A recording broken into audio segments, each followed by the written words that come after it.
Any conflicts of interest to our agenda?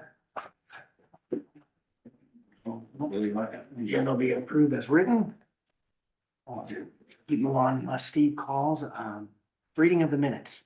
Okay, I've got two meetings to read. February 4th, 2025, the Board of Supervisors met at 9 a.m. with Dave Mulbauer, Chair, presiding. Members present were Schultz, Dozark, Mulbauer, Hayden, and Rosberg.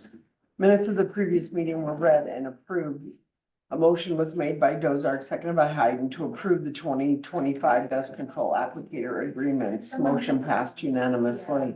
A motion was made by Rosberg, seconded by Dozark, to approve the following resolution, 2025-12, detour for closing a numbered route.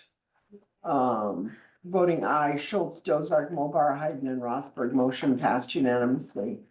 Alan Olson, Manila Economic Development Committee, had a discussion with the board about helping with funding for the Manila Wellness Center. The center needs HVAC and roofing replacements. No action was taken at this time. A motion was made by Schultz, seconded by Hayden, to approve the liquor license for Copper Ridge Farm LLC. Motion passed unanimously. At 12:05 p.m. the board took a recess. The board reconvened at 1:05 to meet with public health and landfill departments for budget work sessions. On motion duly seconded, the board adjourned at 3:19 p.m. Agendas for the next meeting are posted and available at the courthouse on Friday, 4:30 p.m. preceding the next meeting. February 7th, 2025, the Board of Supervisors met at 10 a.m. with Dave Mulbauer, Chair, presiding. Members present, Dozark, Mulbauer, and Hayden. Members absent, Schultz and Rosberg. At 10:01, a motion was made by Dozark, seconded by Hayden, to open the closed session pursuant to Iowa Code 21.5 subsection K, which allows for a closed session to discuss information contained in records in the custody of a governmental body that are confidential records pursuant to section 22.7 subsection 50. Motion passed unanimously at 11 a.m. A motion was made by Dozark, seconded by Hayden, to close the closed session. Motion passed unanimously. On motion duly seconded, the board adjourned at 11:01. Agendas for the next meeting are posted and available at the courthouse on Friday, 4:30 p.m. preceding the next meeting. Any changes or corrections to the minutes? Hearing none, minutes are approved. Yes, thanks, Dan. Steve did just call him to call him back and see the answers here.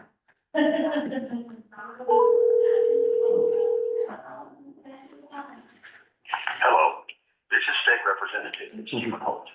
At the sound of the tone, please use your name.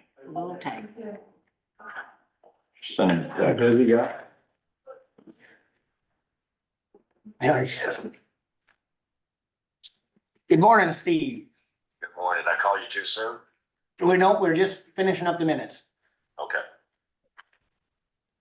So, guess you got any information on the last few weeks have gone and where we're at? Anything you want to bring to our attention? Yeah, I wanted to call you just because I want to keep up our calls going, but I have nothing new to report with the death of Representative Martin Graber last week. We had a short week. We had 2 days last week that we were attending services in that regard, Monday and Tuesday. So we haven't had another Ways and Means meeting since our last conversation. So I've got, unfortunately, at this time, I have nothing new to report to you other than the EMS levy bill that I put through to make the EMS levy a protected levy is continuing to move through. Seems to have a good chance of passage. That's about the only thing new that I have to report since we talked the last time. So Steve, what do you mean by when you said protected levy? So right now, the EMS levy is subject to being tipped. Okay, we believe that the voters, when they vote for an EMS levy to support EMS, they don't want it to be tipped and the money not go to EMS. So we want to make that a protected levy, and certain voters are, so that that money will go to where the voters voted for it to go to, which is to EMS. Gotcha, thank you. Can I ask you a question, Steve, this time? On the EMA thing, where they were talking about making that commission its own taxing entity like what the assessor is. I would like to register, since I'm the chair of that commission. I don't think that's a good idea. Okay. Tell me that again. You have a bill number so I can look into that? No, but I don't know, cause it's just, I think they're just talking about it right now. I don't know if there's anything advanced, but we have enough trouble controlling property taxes without having more organizations within the county that have their own taxing authority.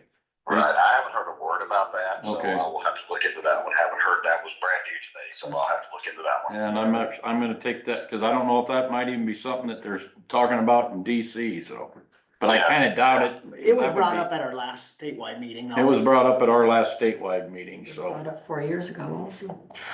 Steve, is there any, any information on how behavioral health is coming along and going to be rolled out?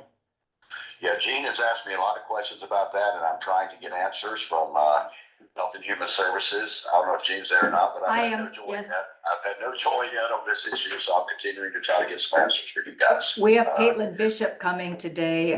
She's our advocate from BV, and so she had some meetings last week, and we're hopeful that she maybe has some updates for us too, but I hope so, and if you have some information, please send it back to me as well. I will, okay? Steve, I promise. Okay. Thank you. Yeah. And I have to say this to Ty, this is unrelated to county business, but Ty, this morning, Fort Bragg is going to be renamed Fort Bragg again, but it's I heard going to that. be in honor of a World War II, soldier whose name was Bragg and not for the Civil War individual. I don't know if you've seen that or Yep, not. I did, all my 82nd Facebook pages are just going crazy. They're all thrilled, so. I thought that was an interesting solution to the problem because we have Very that good. tradition of the name, but yet at the same time, understand the concern. So it was a great solution. So, Yep. thank you all. I mean, I'm expecting we'll start getting some information pretty quick on the direction we're moving on some of these things, but it's just not there yet. So, Sounds good. Real quick, Medicaid, is there Yeah. some adjustment to the Medicaid system or? well, the only thing I'm aware of, Dave, is that the federal government, has been, phasing out the amount of money that they're giving the state. The state's having to pick up, the tune of that to hundreds of millions of dollars. And so will there be an effort to just sort of return to where we were before Medicaid was expanded and removing some people from the rolls, based upon whatever, that's possible. But I haven't heard anything like that yet. We're just building into the budget the fact that we're going to have to start making up for what the federal government is no longer going to put in. And this has nothing to do with President Trump. This has been all along. This is what the federal government does. They expand a program and then they cut the funding, and the states either holding the bag to continue that funding or eliminate or reduce the program. And that's where we're at with that right now. So we have been building into the budget the fact that we're going to have to take that cost over. And that's the extent of what I know at this point. Our concern at the county is the cost that we have for somebody in jail that Medicaid doesn't cover, like we've talked before. That's a big bite out of our property tax when then people have to go up to the hospital or for medications and stuff. This has been a huge issue for a long time. I Yes, sir. remember having a lot of conversations about this, so thank Yes, you sir. for. Yeah, there's 900, almost $1,000 in the claims today for just medical expenses for prisoners that, Which is, it's weird how that works, Steve, because Medicaid doesn't cover them while they are incarcerated in county jail, but as soon as they're picked up by state or federal, are covered. they're covered. That doesn't make sense. I know, it doesn't make sense. Well, I just got one thing to keep an eye on is equalization of, the funding for juvenile detention, Steve, just keep an eye on that, like Polk County, they get, the state get, I don't know, it's like $700 per kid, where Northwest Iowa Detention and Cherokee is like $300. I mean, they're working together, trying to get that figured out to where it's equalized, and all the directors are working on that and looking for support to help. Thank you. I'll definitely bring those up to Carter Norman, the Health and Human Services Chair, so I'll definitely have a discussion with him about these things. Thanks, So, Steve. all right. Perfect. Thank you, guys. Anything else? I got another meeting at 9:15. No, thank you, Steve, and Thanks for your time. we'll Thank you. hopefully talk to you next week. Sounds good. Thank you, guys. Have a great week. You Yeah, too. You too. Thanks. Bye-bye. It's good. That was kind of funny. I just, federal government does the same thing to them that they do to us. Well, you know that, perpetual snowball just rolling Yeah. down the hill. You know? Exactly. Oh, we'll move on to supervisor reports. Kyle? Well, I had the Bottom of the hill. conservation board meeting. I had very short, so you get the assessors meeting left, but the dock was, their memorial dock was put in the Ken, Huntley Memorial Dock. Show. Is that the one that's Paul, and his crew, the secondary leaders. a memorial? Yeah, Ken Nice. Huntley was a longtime board member, that the funds were raised, a lot of funds were raised between them, and the Ikes donated a chunk of that, so most of that was contributed, which I think Chris said that the way the funds were put into the conservation budget, not, they might have to have a budget amendment to have the spending authority to pay for some of that. The funds are there, they just don't have spending authority, so I said, get in contact with you, if I have an amendment towards the end of the fiscal year to clean some of that up. Where's the bridge located? The dock, this dock is right down by the boat ramp, this one is, down in that vicinity. And they did receive a grant for like 35 new trees. You know, they cut down 50. What are they gonna go with? I think it's gonna be a variety of trees this time. Instead of just all ash trees, you know. Back then, the ash trees were the trees that weren't supposed to be bothered by anything, you know, so. And I think that might be enough, cause they reevaluated and thought some of them trees were too close together anyway, so. Obviously, it's gonna be a while before they have the shade that they did, but unfortunately. Is what it is. Wasn't the ash up? I think I remember you saying something once upon a time, we planted them because they were the hardiest and. Right, Cause the elms Still were get down. them. yeah, the elms were dying and the cottonwoods were too dirty and this and that, so they planted them ash trees and they were gonna be the ones that last forever, you know, Yeah. so I plant a variety of trees and. You know, Phil's lawn and landscape was supposed to help out with trees, donated some, but I don't, they're kind of hoping that that's still. With the change going on there, which I imagine Chad will probably still honor his end of that bargain, but they don't know, so. Well. I move forward with Yep, planting trees today, so. yep, so they were fortunate enough to get that grant, so that was good. They'll be pretty tall trees, big trees, but Gotta yeah. be a pretty good size one at the beginning. Yeah. It should be hardy. Yeah, Yeah, yep. good. Bring in some cattle shades in the time being. Might have to. I would imagine the hot spots will be the ones where your awning faces towards the east for the next few years. I got a couple that I planted in the backyard there that are pin oaks and then a red oak, and man, are them growing fast. On which I always thought oaks were really slow growers, but boy, they're sure, they picked up some. My white oak that was a memorial tree that they, for dad, that one's a slow grower, so that might last forever, which would be ironic for him. The oaks are different, cause the ones my kids brought home from kindergarten, Still- some are really tall and some are really short, yeah. Didn't go over them once, did you? No, I never have. They're all growing. They're slower, yeah, it's just, That will stunt their growth. yeah. Slower. Set them back a few years. Yeah, we'll do that. So, that, a lot of good things going on out there, so that's about where I left about that point in time, so. Sounds good. Thanks, Greg. And the only thing I had, the IT group that was here last week, I was there at when they met with the department heads, I guess, on Thursday, and then back on Friday when they gave their final report. Like Terry said, we did that in closed session. They are doing a written report, which they plan to have with the board, I think 4 to 6 weeks, and they hope to have that. And one of them will come back to a supervisor meeting and go over the report with us. But I guess the biggest thing that I gleaned was that they said where we were 5 years ago, he said we would go see other counties and we would say, you don't want to be like Crawford County. That's how bad Crawford County was. You don't want to be like them.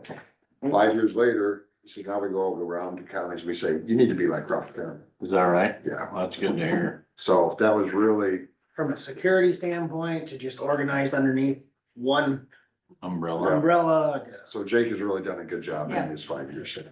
It's nothing else, they made you feel good, huh? They did. Well, congratulations to the board that made that move, so good job. And I don't think it's been easy. I think there's been a lot of changes that people didn't receive as great as we would, you know, people might change a little bit, but there's been a lot of changes, and I think that's hard Has been. to accept the things that we felt needed to be changed, but they were all for the positive and they were for good, so. As an everyday person here, Terry, do you think that like Jake tried pretty hard to work with you guys all the time? Oh, yes, definitely. Mhm. It always seemed like it, but you know, we're not here every day. Right. So you don't always see everything, but you were here every day and you thought, it just seems to me like whenever I would talk to him, you know, he would talk about the stuff that he was trying to get done. He said, yeah, sometimes they get crabby because they're busy, you know, and I think he understood why, but. Well, it's an interruption to them anytime there's a change, and anytime, you know, the thing that I gleaned from it, if I can pick up from that, is we need to change our passwords. They need to be 16 symbols long, and they can't be any words that are in the dictionary, and you can't write them down anyplace. I don't know. I mean, long-term, Jake wants to go to password lists. That's where, Yeah. I just told the IT board, that's where we want to get to. I think, because they did say that when they were here, how long did it take them, that they saw 15 people Yeah, in this yeah. courthouse? They figured out what their passwords Yep, were. Just yep. Yeah, they Within short period. crack into short it. period. Remember, it didn't take. Right. Really, and we could get the list. I don't know if that's gonna be a secret or not. If my name was on that, I would, I would not be know. surprised. I would not be surprised if my name was on that. Yeah, pretty much, Huh, I thought they did a very, very, good job of just informative. in presenting to us. It would be nice to have them follow up with the written report. And there was things that we can still improve on. Yes, sir. Just because we're at a good standing point today to, you know, there's things that we gotta work towards going forward, 5-year plan, 10-year plan. They did a good job of talking you're able Putting it to in lay help us terms. understand, you know. Wasn't their first rodeo. Sorry. They do a good job. Yeah, for sure. Well, I don't think there's anybody in the world that's closer to our ages. Well, Dave, someday you'll be there. But that is tech savvy, at least within the courthouse system. I mean, most of us are still, it's an everyday learning. Don't get me going. So But that's all I got. it's good to know that he did it, that he's been doing that. I mean, I suspected he was. Well, right, you just don't know, and that's what I told them about expectations going in, is that even though I serve on the IT board, I certainly am not an IT novice. I'm not even at the novice ability. Yeah. So I said, Jake, you just don't know. And from a supervisor standpoint, you wanna make sure that we're at that level, that we are prepared, that we are proceeding, that we are, you know, doing things in order. But you don't know what you don't know. Yeah. And so it's gonna be nice to find out. I said, that's the biggest thing, is I just want to know. Because Jake can try to explain it and say, yeah, here's where, but none of that sometimes makes sense to me. So, My deal, and I asked it straight up, you know, are we overkilling it? Do we have more, you know, then that's really required, Oh, that, that's possible. you know, that we just need to be covered, and we've got the, you know, Taj Mahal of everything, and I just wanted to make sure that we had good coverage, but not more than what we really. And they did say with that, that goes back to growing that relationship with whoever the IT director is, that they have those conversations with department heads and the IT committee so that everybody's on the same page. Yep, that they don't feel like they're overserved. I just using them like the little classes and different things that he's taught us when I was on the IT committee. I mean, I know that there's things that I pay attention to in all my emails and everything now because of the stuff I've learned in the 4 years that I was here. I mean, just things you catch on, you know, on the emails, the spam or the phishing emails now. I mean, that I probably would have opened and hit on you know, and been infecting my stuff. And so, I mean, I appreciate what I've learned. So I don't think we've spent I don't think there's been a lot of wasted money on that program. I mean, if you think about the ransomwares you hear counties getting hit with and now how they like to hit on the little counties, cause we're usually not as prepared, you know, so. Good on him. We'll miss him, I think. Got the meetings may or may not get shorter for you, Craig, but no. Gene now. Yes, That was- I raised my hand for that. And Yeah, I guess that's right. I'll still serve on it with you, and now we're gonna need, you know, Yeah. figure out what we wanna do moving forward, so. Being that we're at this point, we don't have times on it, we could jump down and discuss our IT position and assessment, since we're there. And Yeah, you guys, that's what you're talking about. since we're already on the topic. Well, with that, it's in our folder. We had a resignation from Jake.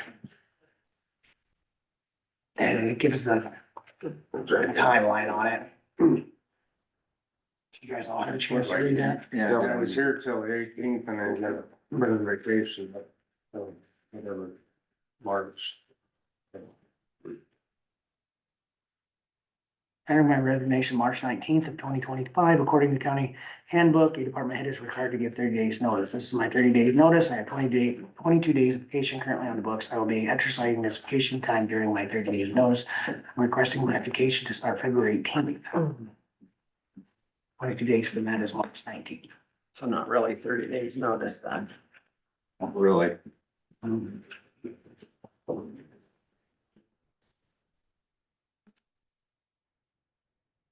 Right. Is that clarified anywhere in our handbook that your 30-day notice as a department head actually needs to be 30 days of work? 30 days working days. I doubt it. Yeah, we probably don't have it clarified to that, Tim. Well, Gene, get to work. Okay, so his last working day is the 18th, a week from today. Is that what you're saying? That's what it reads. Okay, my days start on February 18th, 20 days from that. Give you March 7 19th. days, not working days, 7 days. I think it would be appropriate to have an IT committee meeting at this time, probably. To discuss how to go forward with it. I think we have some options, especially intermediate options to decide a longer term plan. we do. Um, I think our biggest challenge is going to figure out, you know, what still needs to be done over at that new building, you know, what things we have purchased that aren't installed yet. You know, the first thing that I think of is we have that camera system that we purchased, you know, in the beginning of all of this. That needs to get up, you know, there's people coming and going. Isn't Corey gonna do that? Well, Do that though? I don't know if he was originally, but it just needs to keep moving. There's no reason that at this point in time, we don't have that up. Louise is gonna be moving her things in there. We need to know who's coming and going. So I think that it would be a good idea to all get together and figure out exactly where we are, where this equipment is and. Joe Roning with the IT SWAT team did say that anything we would need as a county as far as IT job description, with helping post for a job, interviewing process, they would be here hand in hand with us, Who would? the IT team. Right, they helped us Oh, the okay. first time around too. I was gonna ask what the process was 5 years ago when you guys first hired. Went through this, did you just post? We had a job description and then we posted it, and we had, I think, 3 candidates we interviewed at the time. And they came in and helped with questions, and Yeah, we went through, didn't we go through Indeed? I think so. Of course, Iowa Works, we put it on our website, stuff like that. There might be other places we wanna put it. I have to look at that job description and, Chelsea named. And they would help Maybe. update Yeah. that too. yeah, what's that? Chelsea and Amy were a lot of help with EMA. Oh, yeah, no, I know. Mhm. So I think it'd just be appropriate at this time to have an IT committee meeting sooner than later. Who's the chairperson of that? The IT director is. Jake's always So he would- called. So he would call it. Well, Well, I don't think he has to call it. I think you could probably take. Not the really gonna be initiative. here for the process, so. Right. Sorry for the Should we plan interruption. it the end of like this week sometime so we can get way in front of it? If you have, yeah, I wouldn't wait a lot if you got And I- 7 days with Jake yet. right. And I think in that meeting, it'd be good to discuss and come up with what we're gonna do in a week. And who's gonna fill that gap, and then figure out what we're gonna do for posting, job description, and And, you know, unless probably, there's something else that we can. I got it. Terry, help me. Help you with what? Get a meeting set up. Yeah, maybe we can get something on Thursday, cause I don't plan on being here Friday, to be honest, but, Thursday, the only thing I have is something at noon. at noon. But, So 11 we could o'clock do would it be in the great. morning, we could do it in the afternoon. Or 10 I'll o'clock. put something out for all everybody on that. And, Include me. yeah. Yeah. There was always two people on it. We were just changing it to you were the We, main and I'm we, the alternate. we especially need two But we need people. 2 people now. Right now, it'll be Certainly done. we need to Is know this- two people. I haven't, So I So, will be there through the. as chair, we're acknowledging the resignation of our IT director. Okay. there we go. We'll be checking on that stuff. Okay. This is a pretty dated one, so this is 2016, but Oh, yeah, we gotta, updated one. yeah, Okay. whether you can do that. Regardless if he decided, I mean, him his vacation saved, he just gets paid out or whatever. He wants to work some days and get paid out vacation, Right. Come in an emergency or something. you know, if you. However it works out, yeah. Is it, yeah, well. Okay, either- well, we'll find that out. It'd sure be nice to make sure like what he's got going on over there is done. Yeah, Or at least, in particular. Well, yeah, 'Cause, what yeah, are the odds? I really don't have no idea what's all up in the air Hopefully over something's there. been documented somewhere. So, Yeah, good point. Are you having nightmares yet? For the last We 4 will years. get- All weekend nightmares. maybe we're gonna get him what's going on I over think he there. does. I think he probably does. I know he does. We will get through it. we will, Yeah, we will. we absolutely will. And there may be other options out there, At least temporary. At least at the very temporary. at least stuff, for sure yeah. temporary, we know what Yep. those options are, but. Yeah, I think you need it. Okay. All right, Now let's go back to I wish supervisor him the reports. best of luck with his future endeavors. You're done. He's helped us get a long way. Gene, I didn't have any official meetings. What we're really focusing on is getting the downstairs ready for Luis to move in. The floor Luis has been working at getting that floor cleaned up. She had got a Swiffer and she's been Swiffering, and Dave and Pam have been kind of looking for different products to bring the shine back to the floor because of all the workers that were through it.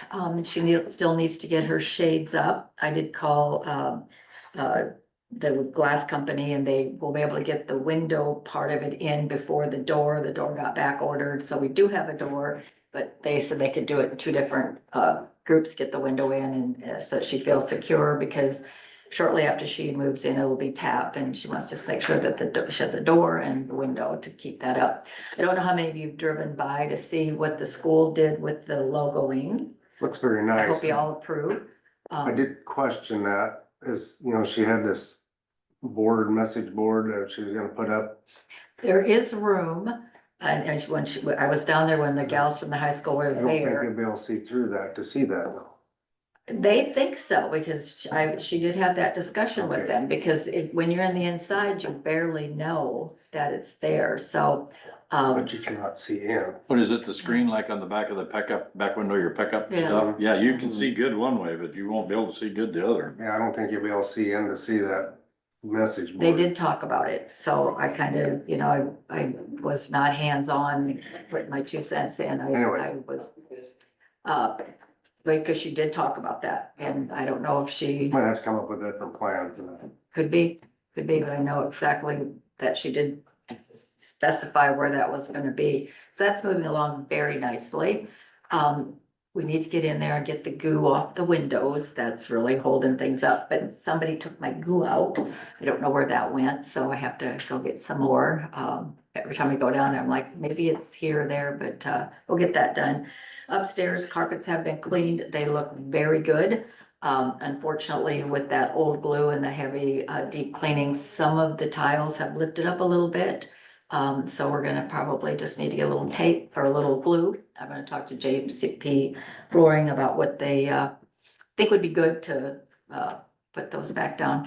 Just I'm sure that was old glue and the Are high, they carpet squares? they're all Were carpet they ever squares. glued down? Cause some of them are made to be picked up now. Well, they kind of, the reason it's concerned to me is I wouldn't want anybody to trip on them and they Yeah. kind of, I just know in our church, them are made to be picked up so you can, Well, there are other We ones. did that upstairs too. Yep. yeah. Third floor. There are some in the basement that if there were some that were really damaged, we could maybe, kind of. I guess what I'm saying, they never were glued down there, maybe you could pick them up and Replace the one. lay them back down with no glue. I Maybe was- they, I I was don't just know. over there, but it JP Flooring would be great to looks look nice. at them though, yeah. And there's a few spots that just need to be repainted and, Karen Doncheski has said she would just go over and take care of that and take care of some of the areas and, they're really working hard on getting things kind of purged a little bit. Do we know, are they working on getting those EMA cots out of there? Have you heard from Yeah, anybody? sometime within the next 2 weeks. Okay, all right, cause that's kind of, their big items, but they've been down there getting rid of the things that are, expired and, kind of getting ready to get that area cleaned out. And then, Karen's also gonna paint that paneling in the, break room. It just seems so out of place with that still being so old. And Karen enjoys painting, and so she's gonna go in and just paint that and take care of that kind of. I think they're gonna use the same color scheme as it is in the room upstairs that they painted the paneling, cause it covered it so nicely and they just, it's just something that the employees have wanted and so. So we'll get that done and, yeah, so we're really moving along over there. I hope you like the logoing. Looks very nice. The school was real proud of it and, Mrs. Kennedy that facilitates that class is gonna retire and her dad was a veteran, so she was very happy and honored to be able to help with that. So it was a feel-good moment. So yeah, so I think things are moving along over there. Getting ready to have another, I did talk to Marcy about having another public health meeting to work over some things in the budget to, kind of see what we can do with that, have another little meeting there and so. Good. Otherwise, it's kind of, Bill, when you're gonna have your? we're not sure yet. Marcy's still, hey Dave, I don't know what's wrong with you. I'll fix it. But Marcy still is working, in Omaha, she retired, but she is going to be working from home. But she hasn't quite made that transition, so, I'm trying to find a day where she'll actually be in Denison so that she can attend. Cause she did miss our last meeting and she would rather not have to zoom in, so we're working on just getting a day that works. So we can just kind of go over the finer details and see how we can, cause that tax asking is quite a bit.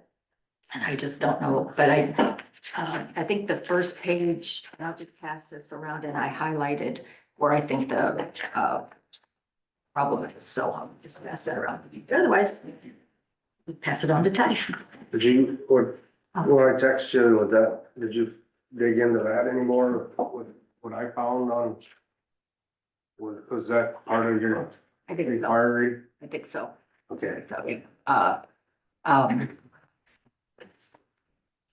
you're onto something. All right. Okay, thank you. Hi.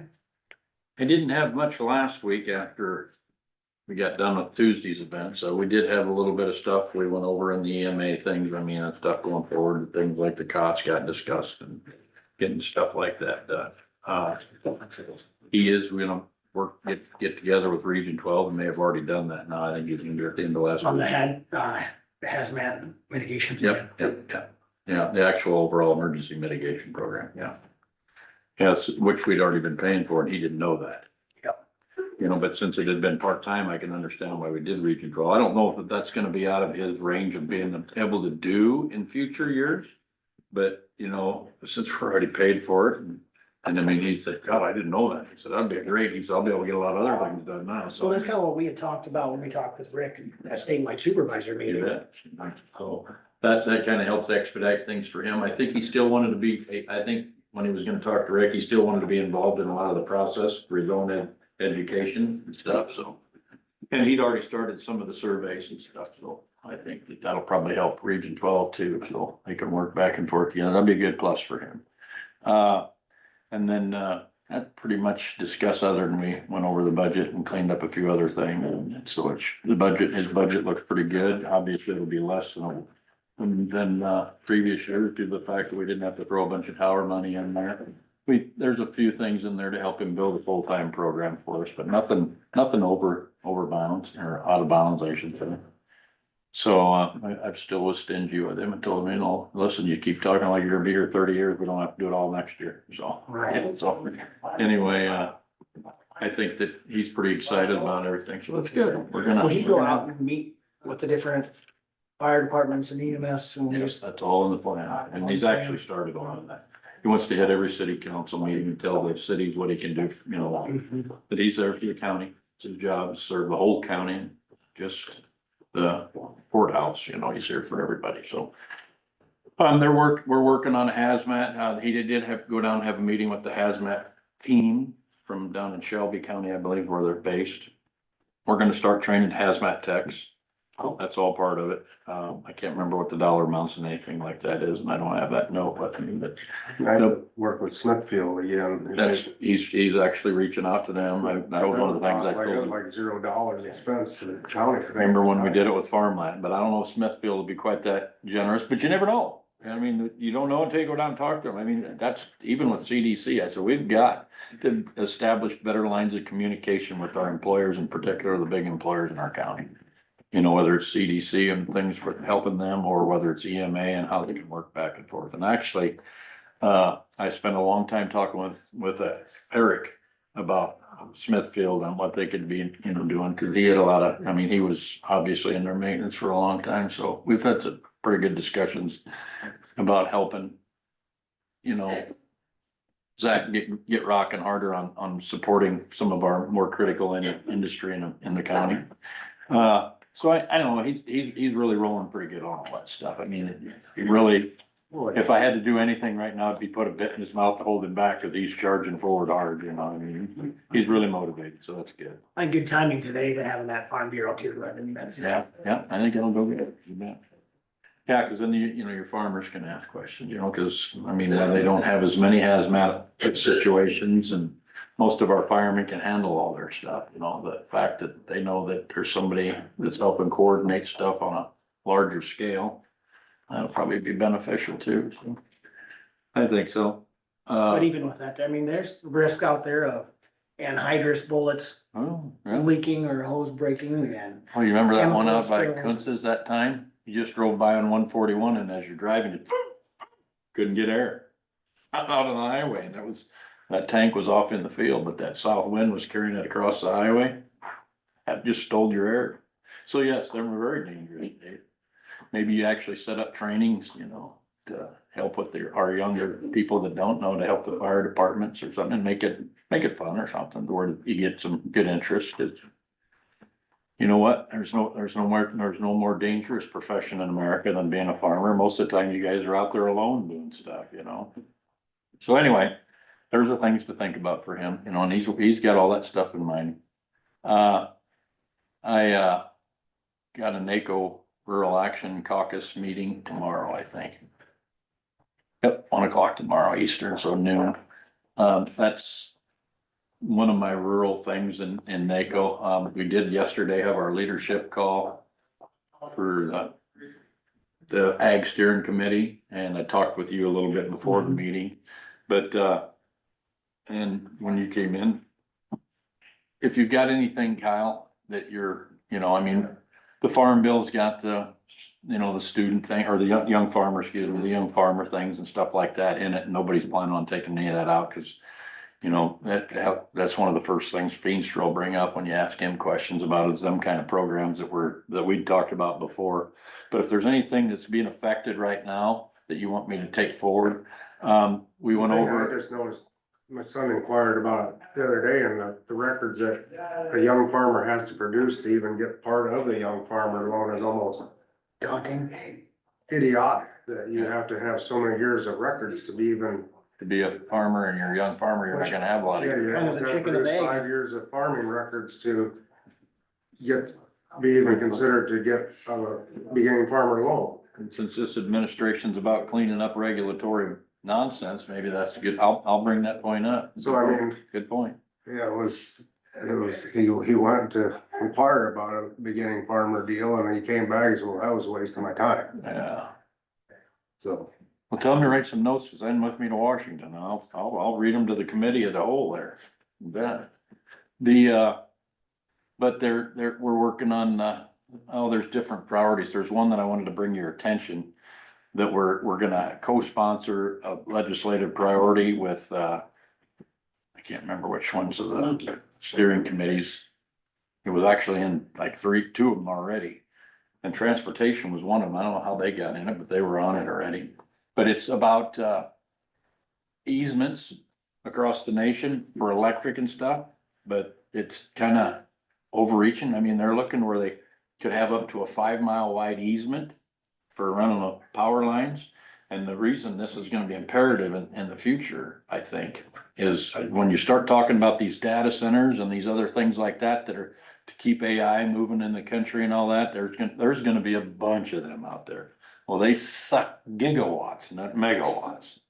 So there's gonna be a lot new electricity. I don't know if you've heard, but up there around Woodbury County, there's been even some talk of another nuclear wind generation system up there. Not a small scale one, nothing like the big ones or anything, and I've been hearing that they're talking about putting them up in many places across the country. Well, then that's just gonna create more power stations and stuff like that. So, but they were even talking about one part of the conversation got up to where an easement could be up to 150 miles in width. And then they're actually even having eminent domain uses for eminent domain. Well, I said, well, we've been fighting with that with the pipeline. So that perked my ears up, obviously. So we're gonna get into that and co-sponsor with it to make sure so I'll bring you back more news on that as I learn more, but yesterday was the first I'd heard about it, so I'm not really up on it right now. Interesting to see the process of 150 mile wide easement. Just, How you get acceptance from all those different landowners would be. well, if it's an eminent domain, you wouldn't have to.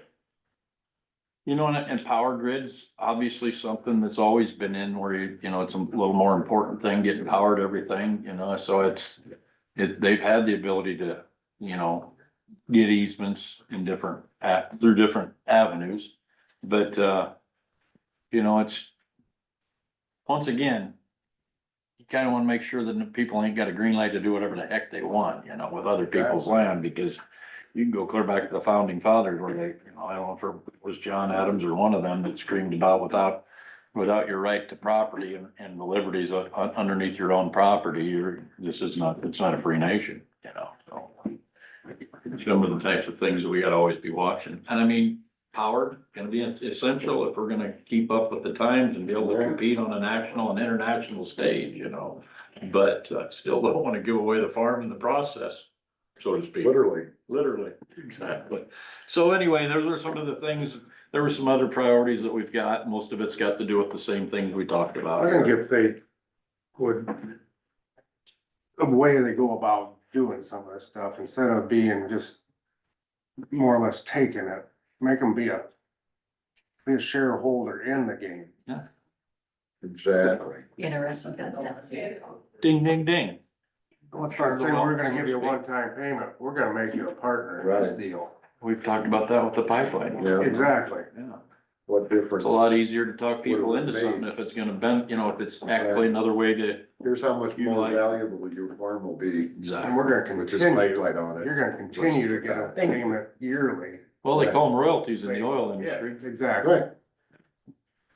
Yeah, but anyway, we've already got a meeting set up with Senator Jim Justice and several others we're waiting to hear confirmation on for why we're up there. And then obviously all the legislative aides the legislative aides from all the key figures in the, farm bill stuff, you know, so the congressman from Pennsylvania, So you don't have his to. name escapes me at the moment. He's the chair of the House Ag, so we'll have meetings with there, just, Back in December. and then I'll be chirping about the few little things that I've talked about in the past, plus we'll be watching everything else that they're adding or trying to take away that we need to have in there. So if you got anything, like Cal brought up about what happened with Carson, I mean, please don't put little notes together and I'll take them with me. I'll put some notes together. Okay, thank you. Thanks, Tom. Yep, all right, that's about all I got. Yeah, and right on to you, Ben. Morning. Morning. Right on time. Yeah, trying to figure out what all this white stuff is out there. I haven't seen that in a while. I don't. You ready for tomorrow? I believe so. We better be. What are we gonna get? Tim, what have they been saying? 1 to 3 inches. I think they've been upping that a little bit, I actually. just seen something that's been increased for about that 2 to 6. So, Not the 9 or 10 like some of them are saying? well, we'll just see what the track does. I didn't think we were really gonna get anything last night either, the way that the clouds were moving yesterday afternoon, but something came through last night, so. Yep, so the guys are out early this morning, of course, getting skiers. I think they got a little more up on the north end of the county there, down by Delaware, I don't think they got a whole lot down that direction, towards Dallas City direction a little bit, but just blew over most of it, and, most of the roadways were fairly clear, but just got your key areas that, get a little bit of drifting, but made a round out this morning and get her pushed off, so.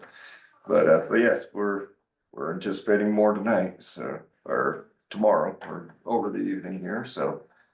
And, tackle it as it comes, but, so, first thing on here, construction update on the, for the bridge over the Eastway River, the letting for that is next week, next Tuesday on the 18th. And, we'll see what we get for numbers, be coming in for that. Let's see, after that, we'll probably, we'll see what numbers come in, we'll get on the agenda to approval the week after and keep the ball rolling on that. Hopefully, we have us a good project coming up there. Same with the Yellow Smoke Park Road and the M Avenue, that'll be the following month, March 18th is the letting date for that. And for the base stabilization out there on Yellow Smoke Park Road and M Avenue. And that'll be a good project to see done. And, I've spoken to a few residents out there, they're getting kind of excited about it, so. I've received some calls from folks along that stretch, just additional blading needed. It's just, it requires just that much more maintenance along that stretch, and this would alleviate a lot of them, just that need. And like I said, looking in the future on some of these base stabilization projects. That's what kind of gotta be looking at, is where it makes sense, where we're spending additional time and resources and gravel on some of these stretches that where it just makes sense to possibly do some stabilization and seal coat and kind of address the issue for a little more of a long term.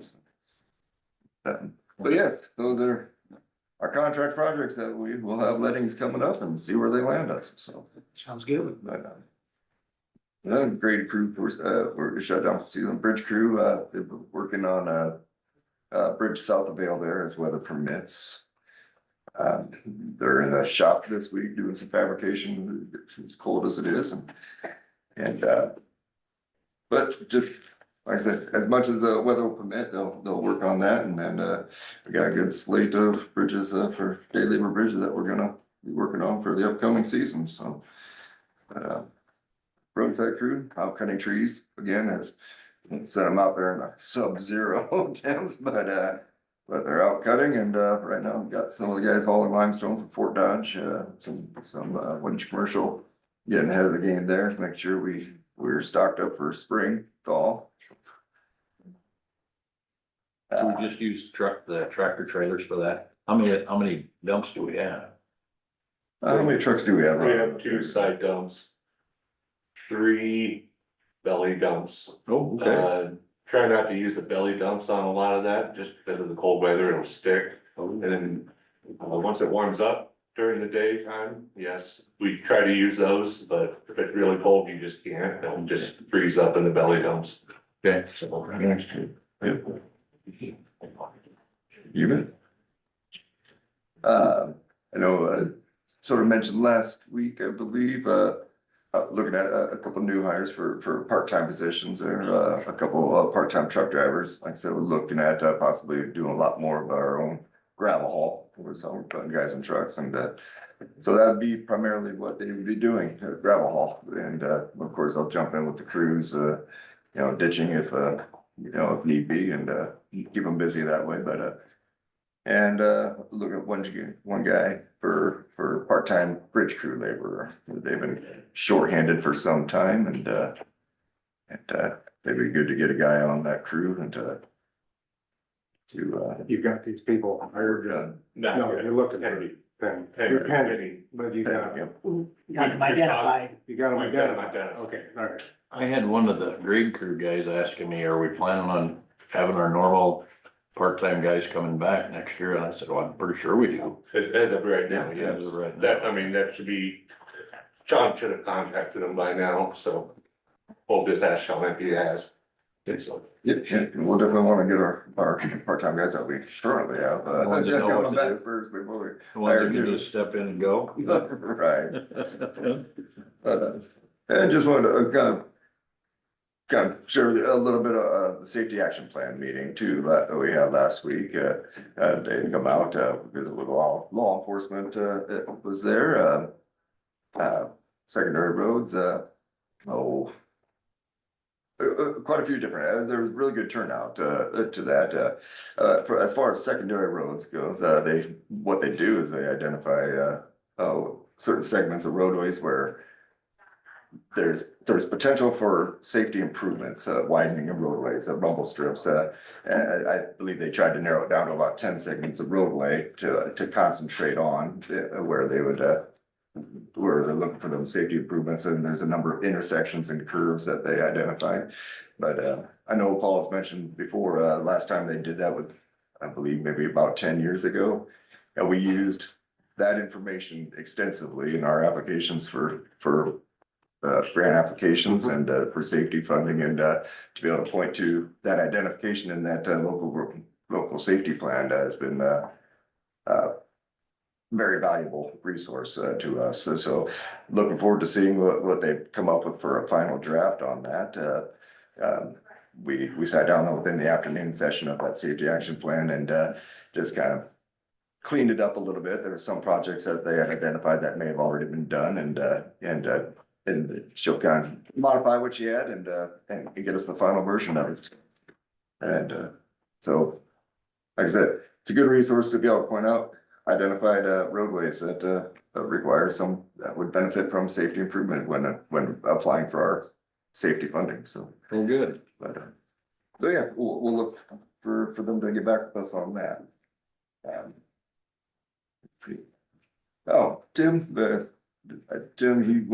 he's been working with Paul on, I guess we're gonna be doing some updating of the office furniture and, we're gonna be moving up from, the draft room back there. You need a nice engineer's table? not anything right now, no, just check. It's nice. That is nice.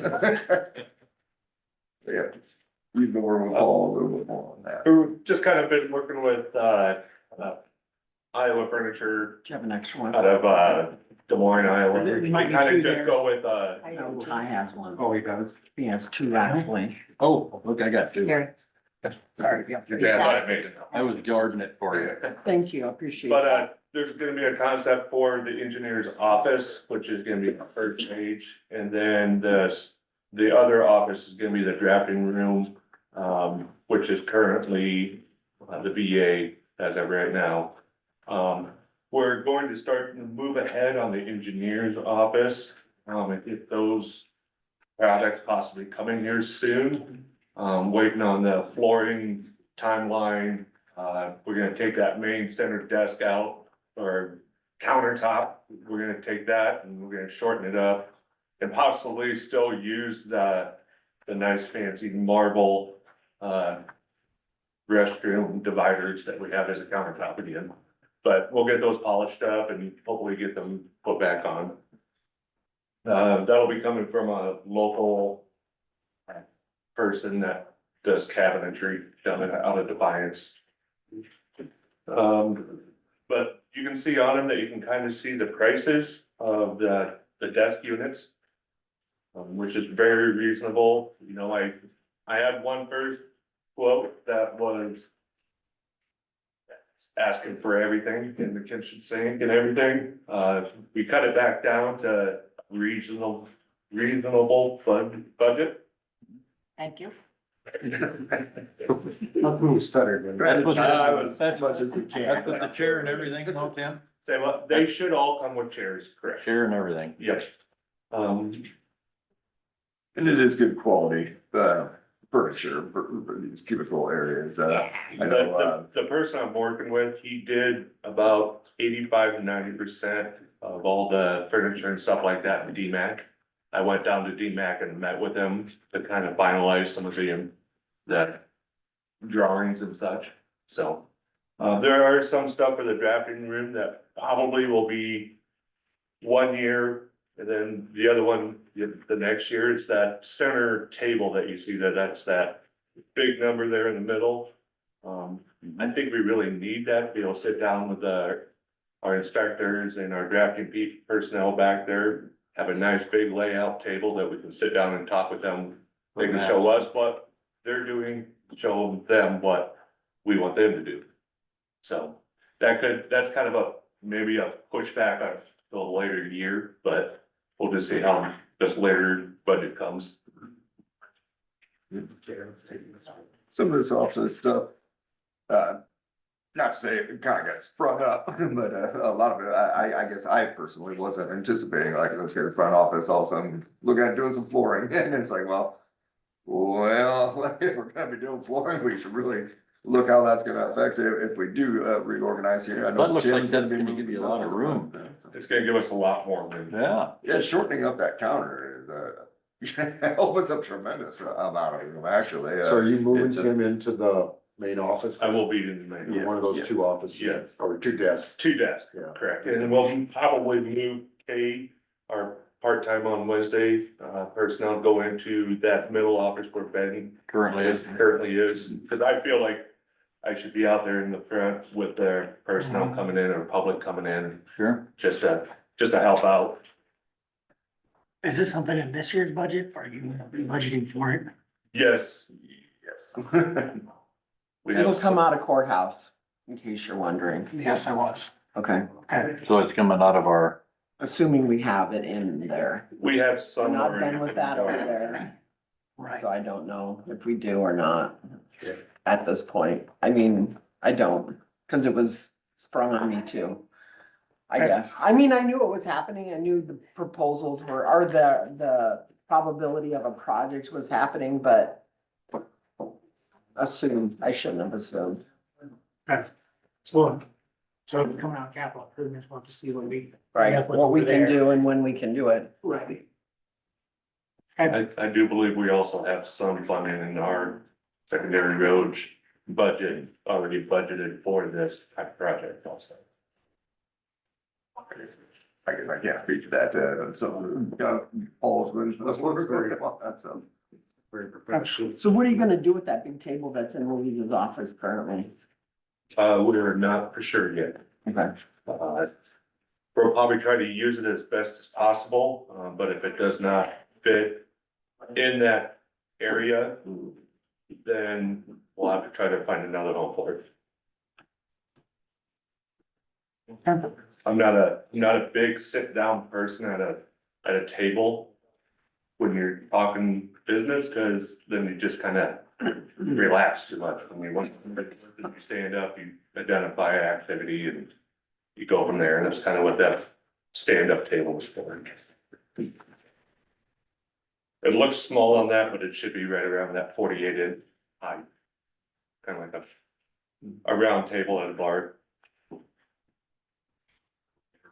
well, one thing is for certain, I do know the move from backdrafter coming up to Louisa's space up there.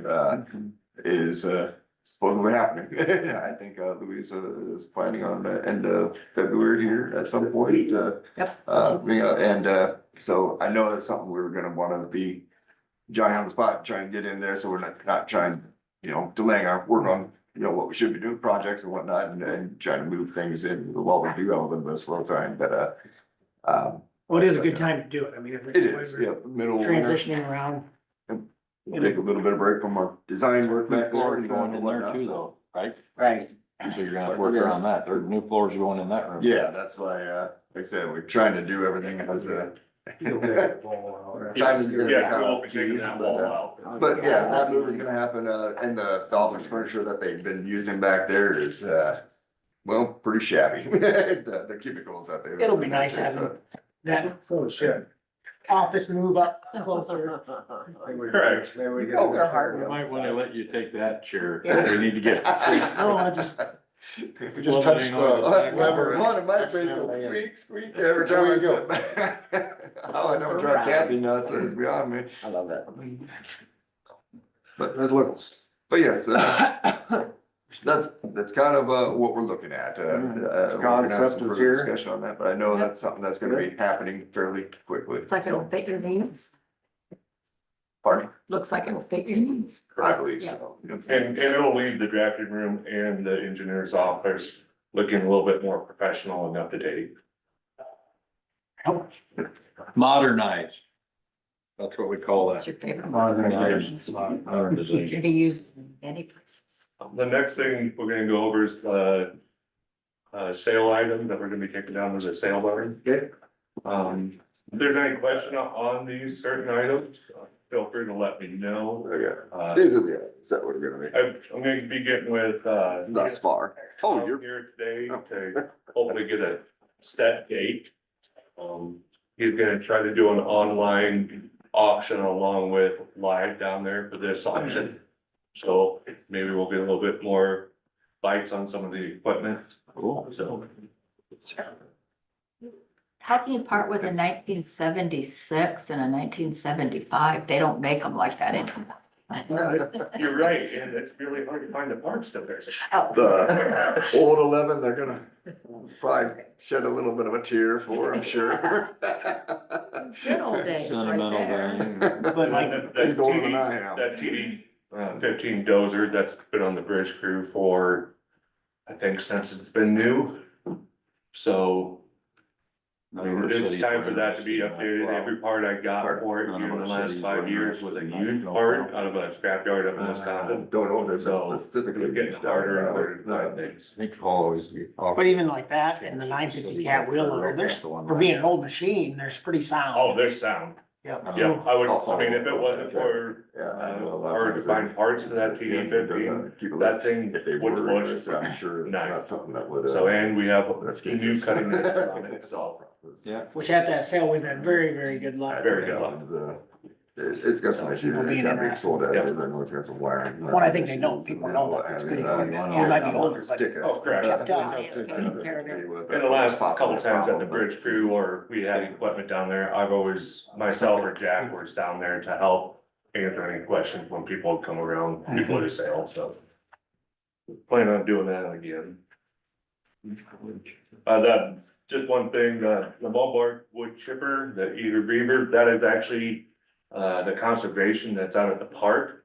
What we are doing is we are going to transfer one of our two to the park, so if they have a new one, or a newer one, we're gonna take that one from the park and then we're gonna sell that. So, just that way you guys, if you see that transition in the equipment. And then, like I said, we've got some used planks, some, old beams that we've taken, that we've got down there. 1,000 all fuel tanks and some, some bulk oil lubricant tanks, just some minor items, of course, with all that. I think they've got a few things that have been stashed away from the courthouse here, taken down there, got put away, and they'll be put on the auction, just little things, but. What's the sale date? We got, don't have. we haven't got 100% yet, I'm supposed to be talking with Tom today. Okay. Semi-center dump trailer purchase, I know that's something that possibly being considered, touched upon last week. I think Paul's got it in the next year's budget, right? Yeah, I Really told don't. Paul we left it in. The belly Big dump. deal together, okay. Wasn't sure where that stood, Pending budget approval. Pending budget approval, it's in there right now. right, okay. Farm Bureau meeting is today. Yep. You guys ready for that? Yeah. Okay, Yeah, well- they're fun. Yeah. Farmers Yeah, will they throw just you a wanna little know bit, but what the just county's normal up to, and, Just an informative, just open discussion, lunch. It's We're good. bringing EMA along too, so you won't have to try to gobble up all the time. I believe that's the intent. No, I think, open hour for, between, self and the EMA and, well, like I said, I'm sure, just visit with them a little bit, what projects we got going, budget, and go from there, so. Talk as much or as little as they want, so. But yes, that is today at noon, I'm sure a couple of you may be coming down. I got a few farmers asking about how it looks down there at Easton, so if you got some fresh insight on how well you think that's holding up there where we did the subgrade down there. Oh, It's actually holding up very Yeah. well. That's very I well. was just Yeah. down there the other day, I wanted to take a peek at that, yeah, don't see any problems with it really, I know. Sounds like first it's in, holding up pretty watching, good. and Very. knows solid. it's getting heavy traffic. And we haven't had any real wet smells since we built it, so that's my only That is, reservation yet, but I mean, with that subgrade stabilization, boy, that should hold up great. no, Your you're experiences obviously are a lot more extensive than mine on that, but, not really, that was really our first, well, but I'm saying on how the whole roads hold up and what Yeah, that yeah. should do. no, I know that on that stretch, we stabilized the 12 inches of sub base on that before the seal coat, out there on the Yellowstone Park, it's being lit for, at 8-inch, stabilization. It's not gonna see near the ag traffic, the truck traffic on that stretch. Just a little. It's just something to keep it, give it a good base to be able to put a couple, coats of seal coat over top of it and hopefully have a nice road there coming in. Back into town to the north. I'm excited to see how that works out. Should work good. I think so. Maybe that'll create a little more business for our yellow smoke during weddings and stuff out at the Copper Ridge and We can use the new new roads for fishing, that. fishing dock. The new we got put fishing, up there out you go.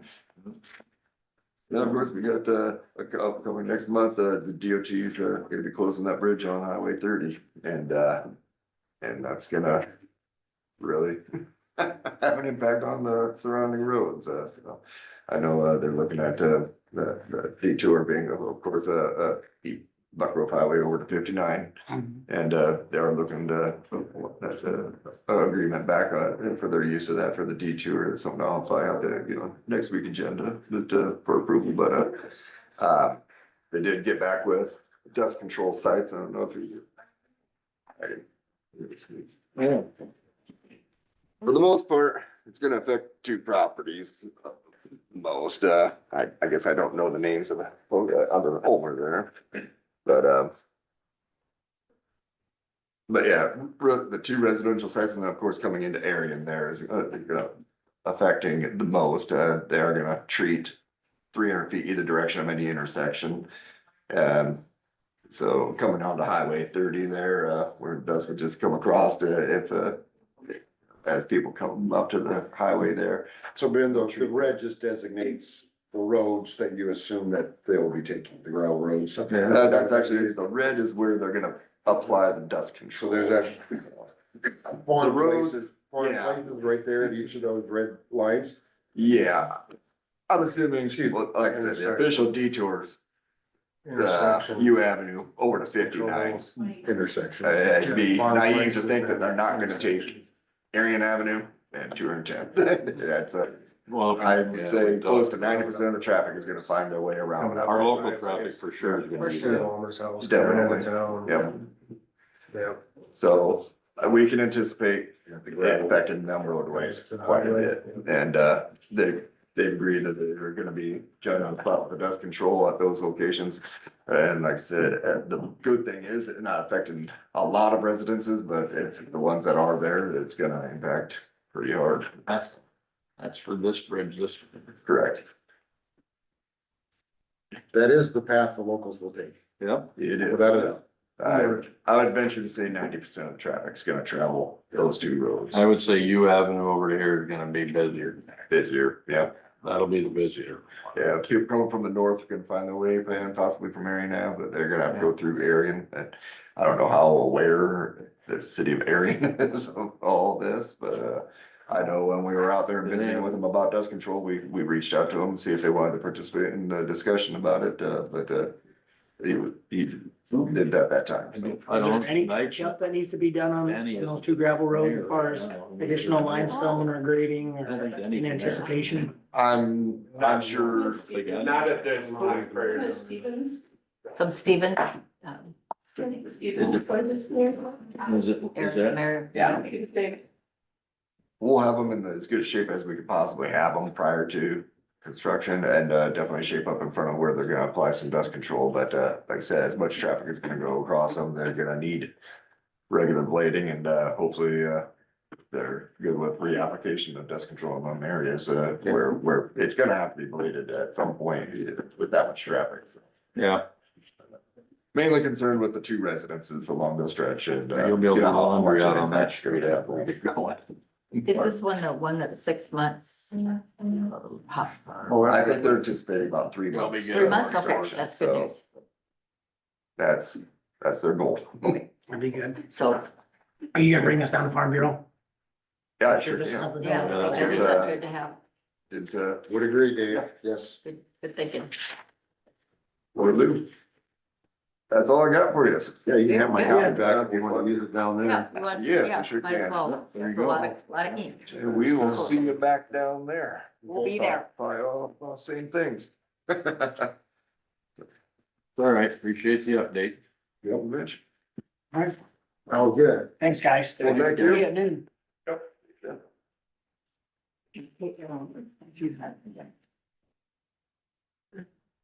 All right, we'll move on to Galen Bishop. Galen, you there? I am. Are you able to see and hear me? Yes. Awesome. Okay, well, thanks for having me. Jean asked if I would come give you guys an update on some of the changes that are happening with the state with our mental health services. I'm gonna give you a brief overview of kind of what I know, which probably isn't going to be super helpful because we don't know a lot at this point, but I'll give a quick overview. And then if anybody has questions, I'll do my best to answer them or take them back to our group and see if we can find answers.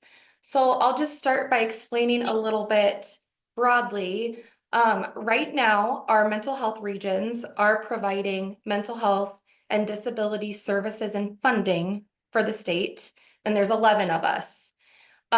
Then the integrated provider network provides the substance use services and funding for the state. And there are, let's see, I want to give you the right number, so let me look here. There are 19 of them. And then there are 28 tobacco community partnerships that are providing the tobacco and prevention services to the state. So that is 58 different areas that get funding and provide services for those services. Last year, we found out that the state no longer wanted to have these 3 separate areas in all of these different funding pools. And then they announced that they're actually getting rid of all of them completely and restructuring all of those services into 7 large behavioral health districts. And that's going to begin July 1 of this year. So again, that'll be mental health, substance use, gambling, tobacco, and prevention that will all be together. And there will be 7 districts providing that. So different agencies were able to competitively bid to run these new districts. Some agencies bid to run 1 district or a couple, and they did have some statewide contenders. So our region partnered with the region below us, and we bid to run 2 of the 7 districts, which would have been 27 counties that we would have covered. But instead of having different people managing these districts, the state did end up granting all 7 districts to one statewide bidder. So on December 13th, we found out that they designated the Iowa Primary Care Associates as the one to run all 7 districts, and they're out of Des Moines, Iowa. So they are going to be the ones responsible for managing all the behavioral health services that I listed earlier for the entire state. And from my understanding, they're supposed to establish a network of providers and work with the local providers to meet the community needs. Because I'm not so sure that they're going to be having local staff providing it. I think it's going to be run out of Des Moines, and they're going to rely on contracting and provider partnerships to provide the services locally. The state is providing virtual town halls, info sessions, presentations, updating rules and legislation on their website. And I can send that link to Jean so she can share with whoever wants to look. But I've also done a little research on my own, and some of the mental health regions have been kind of collecting the helpful information and making like a resource tab. So I'm also going to send that to Jean, because that's what's been helpful for me to kind of stay up to date. And then you can see things like the rule changes, the new map, all of the different sessions that they're hosting, and then they post the presentation so you can go back and watch. But as far as what that means for our clients and our counties individually, we have not been provided any information on our next steps on how that's going to transition to them, or what that's going to mean for our individual caseloads or our local clients. We do know that we're losing our jobs, and we are not going to be absorbed into this new system, because like I said, I don't even know that they're going to have local people working and serving these local clients. I think it's going to be for those other providers to do.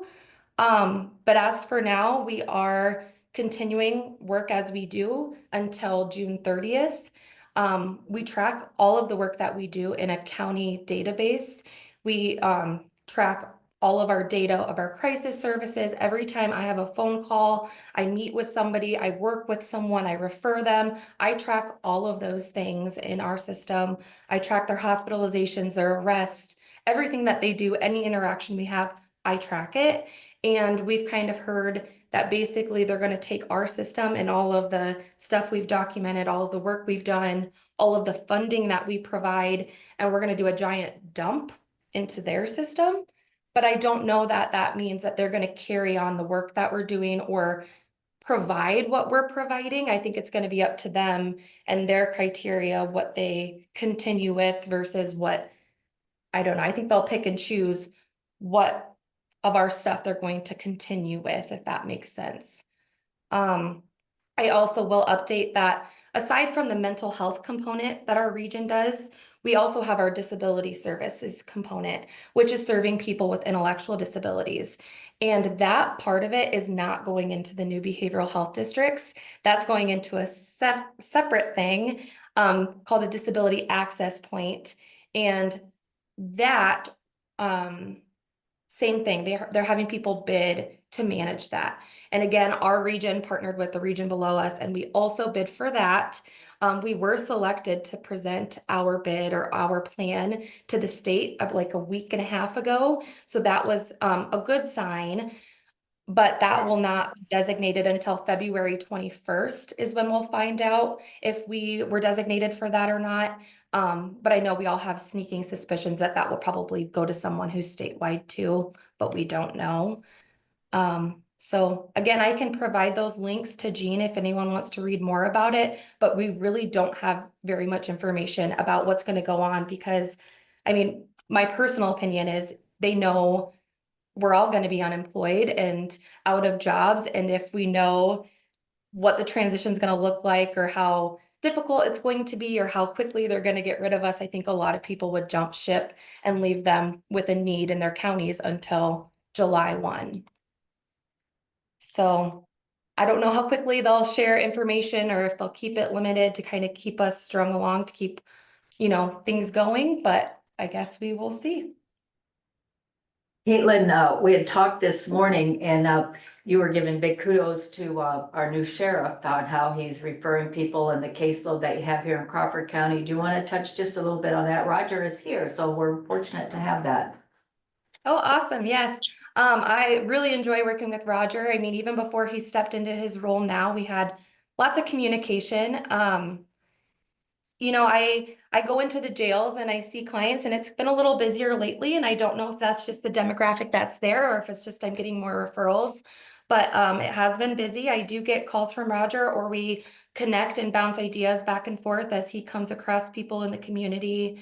That might be calling 911, or they come across them, or whatever that might be, and he or his staff recognize that they have mental health needs.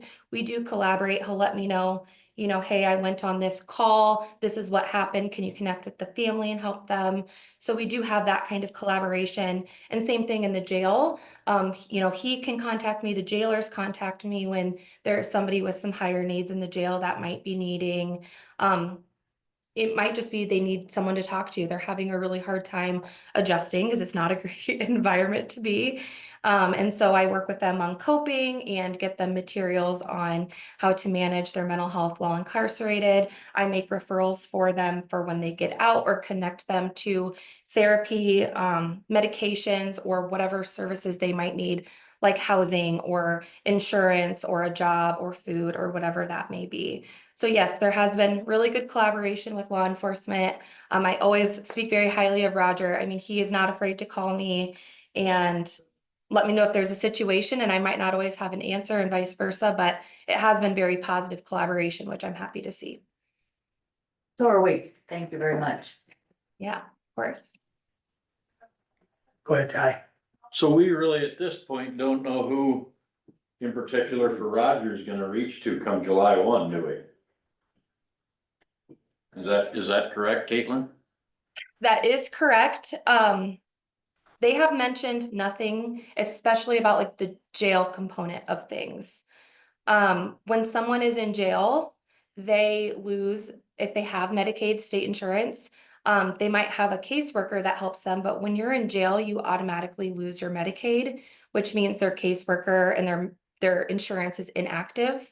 So I think community-wise, that's who they're going to be pushed to work with is, if they have a mental health concern, there's going to be some partnership with their caseworkers that they have, whether that's through their Medicaid or the mental health center like Plains area. So I'm sure that's what that's going to turn into, is like, okay, Roger, if you come across Joe Bob, you call Plains area and meet with their caseworker. And that's probably the connection that it's going to be. But when they're in jail, like I said, there's no funding for them to meet with their caseworker because their insurance is inactive. So I don't know who's going to be his person, especially in the jail, for that. I know he's a little bit more willing than before to utilize, I guess, our like telehealth provider. So we've had a couple inmates who were actually able to meet with a psychiatric provider while in jail. So hopefully that willingness to work with them is going to help your inmates still have access to mental health services even when I'm not there. So, if someone comes in and they're in a psychiatric crisis, the only option before was to take that person to the hospital, to the ER, and be evaluated. And a sheriff deputy would have to sit with that person in the ER until they were either released on medication or released because they couldn't do anything, or they sent them inpatient, they went to a bigger hospital for more long-term care, which could take days to find an open bed for that. And so the sheriff's office was having to staff somebody to sit with that person until placement is found. But now that they are willing to meet with a psychiatric provider while in the jail, the person is able to stay in jail in a secure environment where they're safe until they can get that help. So that's been a really positive improvement. And like I said, you might not have a service coordinator like me going in and being able to meet with them and make the referrals and kind of connect them with that service. But I'm really hoping that they'll be comfortable to call them up and connect them with that so that they can get their people the medications they need, the therapy they need, or the the hospitalization and placement that they need. Okay, thank you. Gene? I'm glad Roger's here for this one also. Do you feel that telecommunication is an effective way to treat someone in a mental crisis? And are we set up after July 1st to telecommunicate until we have that provider that can actually come in and do hands-on? What's your feeling on telecommunication and mental assistance? Absolutely. So when somebody's in crisis, we don't have them do the telehealth. That is more for an evaluation for hospitalization. We use our MCAT team, our crisis team through Plains area, and that is in person. It's not, they can call and they can do it over Zoom, but they can also dispatch in person. So that's for the more crisis part of it. They will come and meet with the inmate in the jail in person. That will not change. But as far as like ongoing care, telehealth is good and bad because I mean, it makes it more accessible because not everybody has someone readily available in that town at that time. Whereas, telehealth, they're able to meet over a computer screen to somebody anywhere in the state. So they are able to get access quicker, which is good. But it also has its downsides. You may not see the same person more than once. And so you're seeing a new person every time you meet, and different people will have different recommendations. They'll have different med changes. It's not very consistent. So there are ups and downs to it. I prefer as much of an in-person approach as you can. I mean, it's the more personal and the more well you know somebody, I mean, the better you're able to refer them and get them treatment and know what services that really help them. So I guess it's just a catch-22. It's good and bad, but when someone is in crisis, I think that in-person component is especially important. And as far as I know, the crisis services provided by Plains area will still continue. They just might look different. That is good to hear, that Plains area, which we do have one right here in our county seat, but I just don't know if their limited staff can take care of all of the issues you took care of, plus the ones that they take care of. I don't know how they can double up and do both. It'll be a big job, so appreciate all you do. Thank you so much. Absolutely. And it is difficult. There's sometimes where I meet with inmates, multiple times. And the first time I meet with them, they're not very forthcoming or comfortable because we talk about a lot of just difficult things to, I guess, admit that are happening or the way that they're feeling. And then, as we meet a few times, they get more comfortable with me and they're more open and honest about what they're experiencing or what their issues are. And that really helps me make more appropriate referrals because I get to know them. We trust each other. They know I'm going to follow through when I say I'm going to do something, so they know what's expected of them. And that's so important. And unfortunately, even with face-to-face crisis intervention, it's not always the same staff on that's going to be responding. And so you don't get that ongoing coordination and you don't get those personal relationships, which is really unfortunate. I know there's been a lot of concerns and misgivings about this. I mean, I'm heartbroken to be losing my job. I'm really passionate about what I do. I really like what I do. I like the people I serve. I like the people I work with. And I've worked really hard to establish those relationships. So kind of handing it off to somebody who's going to be doing this virtually or from afar is very scary. But I just try to stay positive and have faith that it'll work out. It always seems to, but I do hope that they step up the local providing of the services or whatever that's going to look like. I hope they have something local for our people. So Kaylin, who's your current employer? So I am employed by Rolling Hills Mental Health Region. So I work for a 10-county mental health region. Our record of employer, like the person who cuts my checks, is BV County. Okay, so if you would be hired by the new entity, who would hire you? The Iowa Primary Care Associates out of Des Moines. That's what I thought. But I don't believe they're hiring local staff. They do have local community health centers. So like there's one in Storm Lake, United Community Health Center. And I don't know where the other ones are because they're out of my area, but I think there's like a a Siouxland Community Health Center. And technically, those community health centers are under the primary care associates, but it's not going to be, like, that's the medical side of things, and this is gonna be behavioral health, so I don't know that it's going to, they're not gonna have like a staff at their community health center doing this. It's gonna be more So- of a high level administrative money contracting type of job, not a boots on the ground service coordination type of job that they'll be offering. So Iowa primary care has been around, but strictly from the medical side? That I know of, yes. Okay. Yeah, Very concerning if they don't put a contact person in the region like what you do. very concerning.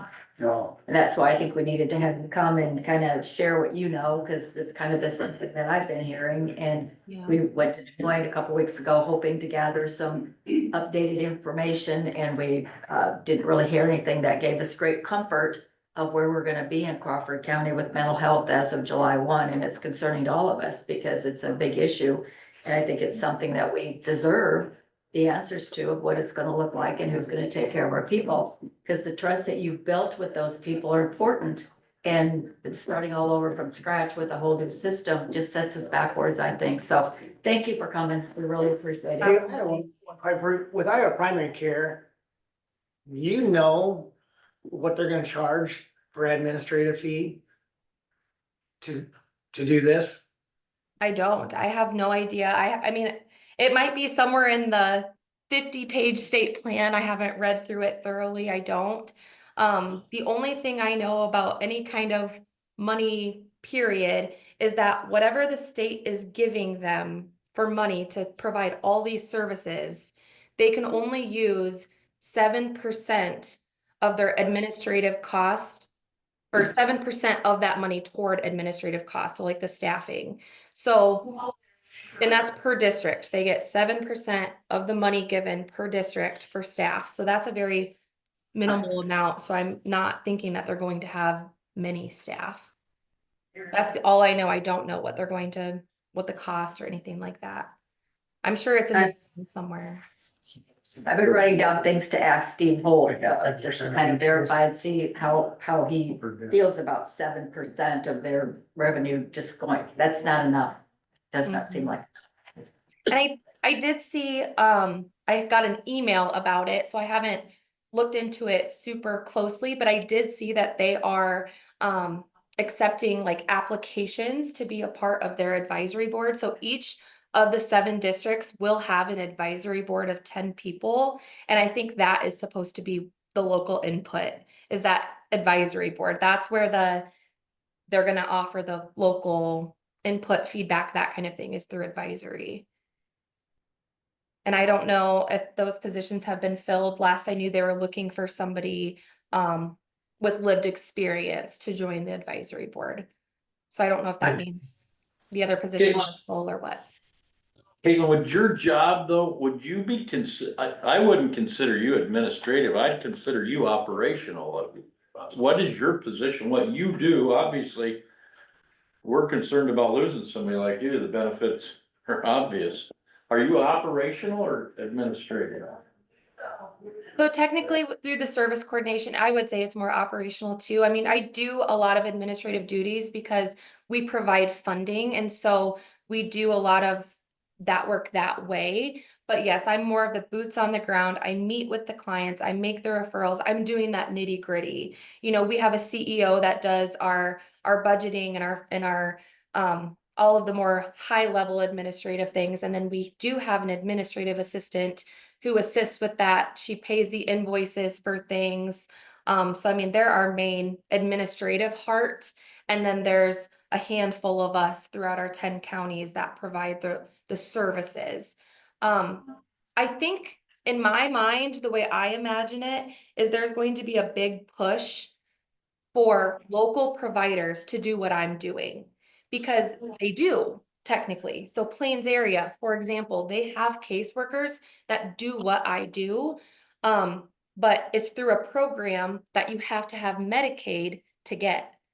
And so if you don't qualify for Medicaid because, maybe you're making too much money, or if you just aren't on Medicaid yet, and that's usually the case, is that they qualify, but maybe they don't know how to apply, or they forget to renew and they lose their Medicaid, they don't qualify to work with their caseworker because there's no funding without insurance. Or when they're in jail, they don't have insurance, so they can't work with their caseworker. So then I fill that gap. And then Plains area also has a caseworker who's supposed to help people that don't have Medicaid by helping them apply for Medicaid so they can work with that caseworker. But in order to work with that person, you have to be getting a service at Plains area. You have to be seeing a med provider or seeing a therapist. Well, as you know, a big population that I work with, they don't have services at all. They haven't even gotten to that point. They're not seeing a therapist. They don't have insurance. They have nothing.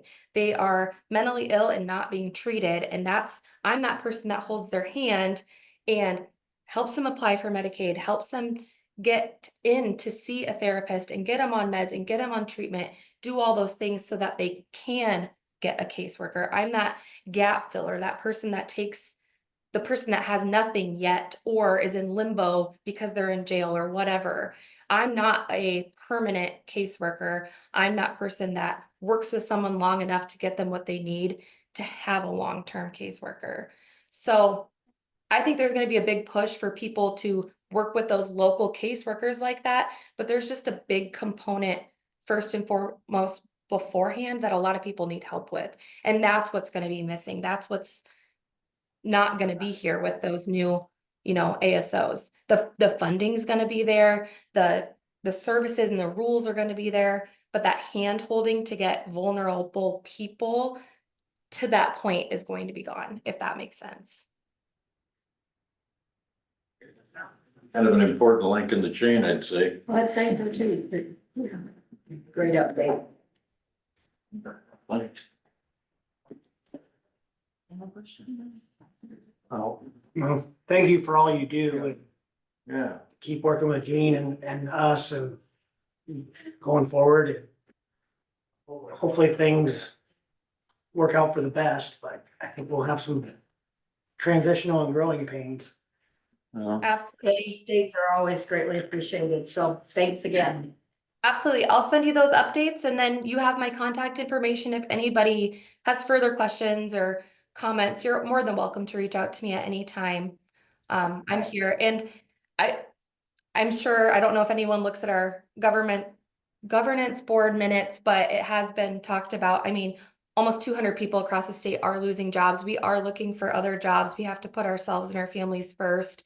And so everybody is looking for other jobs. So if I do take something different, I will give you plenty of notice and make sure things are covered to the best of my ability, but just want you guys to be aware of that. So, but All until right. then, you have my info. So reach out if you need anything. Thank you. Dave, very much. There you go. Here we go. It's gonna be one of the deals. Thanks, Gene. like John, You're we'll get welcome. another 5 years. Yeah, it's, I feel badly because that's what they were telling them, and that's what I told Steve when I talked to him, that they have to worry about their families, and if they don't think they're gonna have a job, they're gonna be jumping off, and then when they get ready to want to hire, and I'm just gonna say the good people, but those people have found other jobs, and we're gonna lose all of our opportunities to keep the people that know what they're doing. So I just think it's time we get it all together. And that's why I was taking notes, so I can kind of pass on to Steve some of the big concerns that we have that are legitimate concerns, and see what he can do to help us to keep this thing moving in the right direction for Crawford County.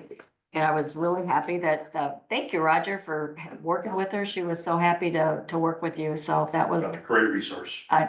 well, My fear though, Roger, is you're gonna have to now contact 20 different providers or? So we're looking at a contract with Plains area, so, once we give them access to an actual psychiatrist to come in and talk to them as well, so. who's gonna pay for Hopefully that? that helps out. I mean, that's gonna be a budget. I mean, we're gonna have to budget for that then. Yeah, so it just depends on, the fee, so it ranges from $100 per visit to $200 per visit for a psychiatrist. But for somebody to just come out and talk to them, it's like $100 a session. So, it's something we're looking into. Janet is actually looking, has contacted. I'm just asking, because it's something that, you know, we've been. It's one of those deals that the Absolutely. state's taken something that's been working good, It has. and now they're gonna make it work better. And now it's gonna, When is bigger ever better when it comes to But government? it's gonna be our property tax covering that out of Roger's budget for the contract, Is that right? what, it's gonna come out of your budget, Yeah, that $100? yeah, but It didn't, even- yeah. it's just, it's a crapshoot. It's like, okay, Yeah. yeah, who's gonna need it? Who's not, you know? We could go all year and nobody uses Sure. it, but we could go all year and you have 50 people there. So- Roger, can we send that bill to the new behavioral health district we're in? turn to sender, be stamped on it real fast. Yeah, good luck. But the other, you know, if You just will come down, we're gonna. somebody to talk to, you know, they, like you said, sometimes they just need somebody to talk to, and now where she would come down, and that was all part of our, Nice, we could just hire her. Really. yeah, but she needs insurance and she needs, you know, the things that, But I mean, if the Rolling Hills could keep her employed. there'll be no rolling hills after July 1st. That's, so all that's. Rolling Hills Yeah. being done. And even the concern is, Rolling Hills can make it different.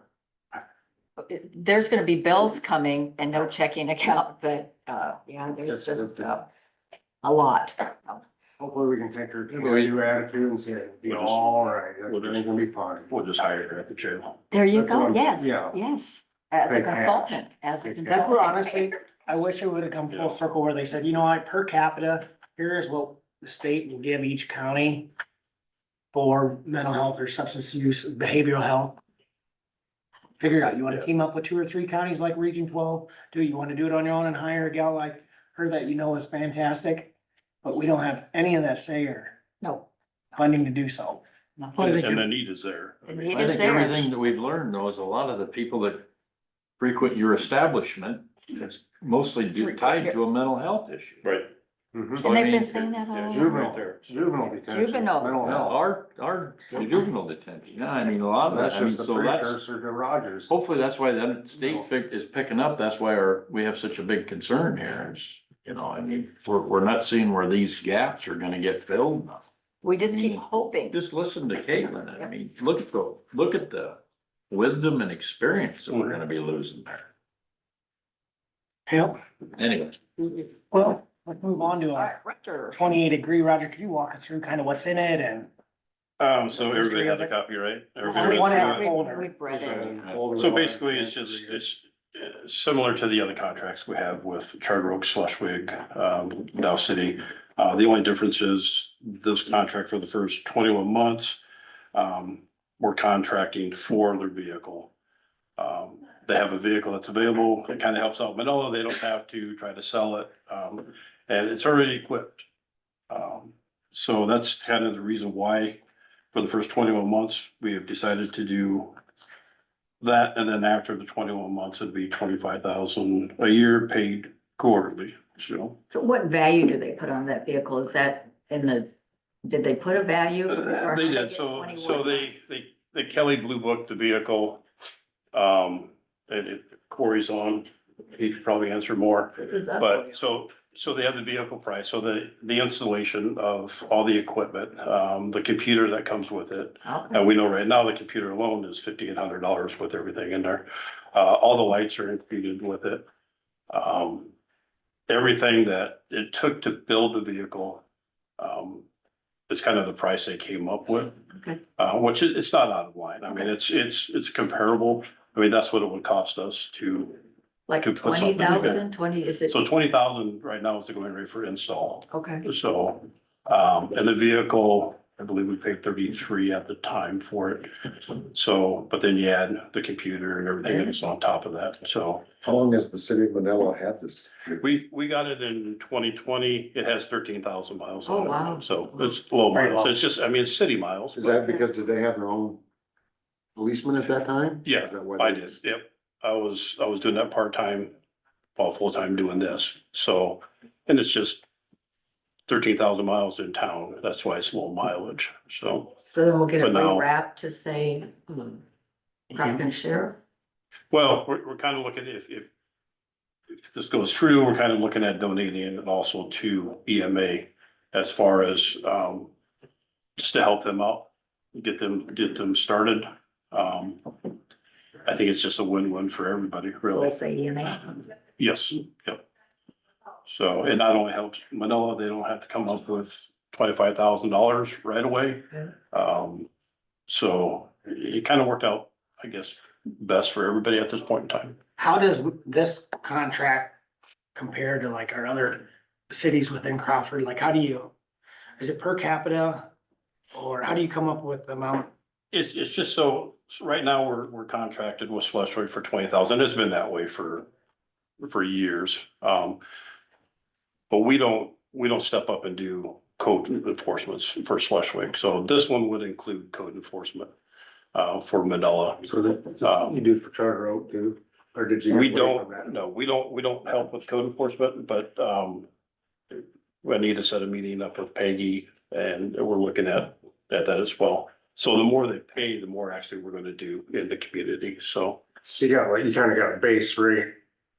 I just kind of went off Schleswig because Schleswig and Manila are comparable as far as population. So the extra $5,000 is because we're gonna handle the codes. So every city's gonna be treated fairly based on kind of a. Yes, yeah, like, and I couldn't tell you the dollar amount right off, but maybe Dow City is 10,000 per year, if I'm thinking right. Code enforcement. Without code enforcement. Otherwise, the cities are relying upon their city clerks to file the code enforcement violations. So this way, with this contract, it includes us doing the code enforcement, doing the abate notices, serving the abate notices. So is it on call only or is there like, So we are 20 hours a week is what the contract is. Okay. So, and that's 20 hours within 7-day period, no matter what time of day, night it is. As okay, long as it's 20 hours per week. but do they only call if there's some problem or do you They guys? can still call if there's a Okay, problem. Yeah, okay. yeah, we're available. Okay, but you go down 24/7. there and just kind of drive, or are you down there 20 hours during, all day, all Yeah, night? just a few hours a day, depending on, day shift, night shift.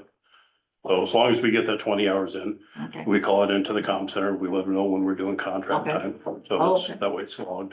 That was a stipulation from Manila as well. okay, So that's what we do, just so. They if wanna know anybody that wants to you're gonna look. be there. Yes, if anybody wants to look back, yep. Yep. Okay, there's our totals for the. And if you do it at irregular times, then the people that might wanna yeah, doing something Right, yeah, nefarious yeah, don't know when it's you're not, gonna it's show not gonna up. be the same time at all. there's Yep. only in town from 5 to 7, so behave. Right, yeah, right, yeah. Is that hard to schedule the different That's towns and get their sure. 20 hours and? So we kind of went away from that. That really hasn't been enforced too much. So on the schedules, it'll have Schleswig time in it because Schleswig also requires us to do 20 hours a week per contract. So that'll be out on the schedule right away. So we'll assign somebody to the contract time. And it's their job to get those contract hours in. Okay. Okay, never knew all that all worked. Never thought about it. I just think it's a win-win. I just, we're gonna put more law enforcement in Manila as well. I mean, that's our goal is to get out to these small towns and show our presence. So, Cause there are incorporated entities that do not contract. They're like this Kyrie. Carrying, yeah, the song, and I don't know if that's why that is. I mean, it's their job to provide law enforcement. Now some pay little, what they can, I think and again, I don't remember exactly if it's Deloitte, do they? probably, Um, and Rick, it's probably, they don't have the. Yeah. For the contract. So some of the smaller communities actually pay and some don't, but we still provide law enforcement for them. So, And I'm sure Ty knows the answer to this, but then the vehicle will actually belong to EMA being part of their assets. Yeah, then. that all that's gotta be worked out with Colin, but yeah. And I think if you look at, the point that Roger and Corey and Zach brought forward is what to equip a crew, one of your Tahoes, you're looking 70,000. Well, we're gonna be a little significantly less than that Yeah, to have it an equally equipped. Now, he's gonna have to add a few components into it that they probably wouldn't have, cause he's got the drones in there, so there'll be a monitor in there that he can walk, they can monitor using his drones whenever he's gotta deploy for that. So I mean, he'll be deploying to some emergency situations if law enforcement or one of the fire services or anybody needs him. So I mean, he'll have to have a cruiser that's equipped like that, so. try to get them if they had it and you transition to something else. It will be a little bit wonky on your budget because you won't show it as revenue for doing those because Right. you'll gift it to EMA, but whether EMA had to levy for it and pay you back, it's robbing Peter to pay Paul. Right. But it is stopping us from having to use a property tax dollar. Right. That's always an asset, you know? Well, it's all about keeping Crawford County safe. I mean, that's our main goal here for EMA, law enforcement. I mean, so, and if this is something we can do that will help that out, absolutely. I mean, Get no restrictions on who can drive it then, because that's one of the things that we've worked on with your department too is. Well, that'll be his primary vehicle, so Right. Zach will be Okay, in it pretty much all, It's not like unless he's one on of those- vacation and for some reason somebody need to be in it, I don't, As long as it's they're still gonna be county limited employee. like to certain individuals. We ain't really established how everything's gonna work at EMA. We're Just- kind of, we're in the learning aspect of the full-time the full-time operations.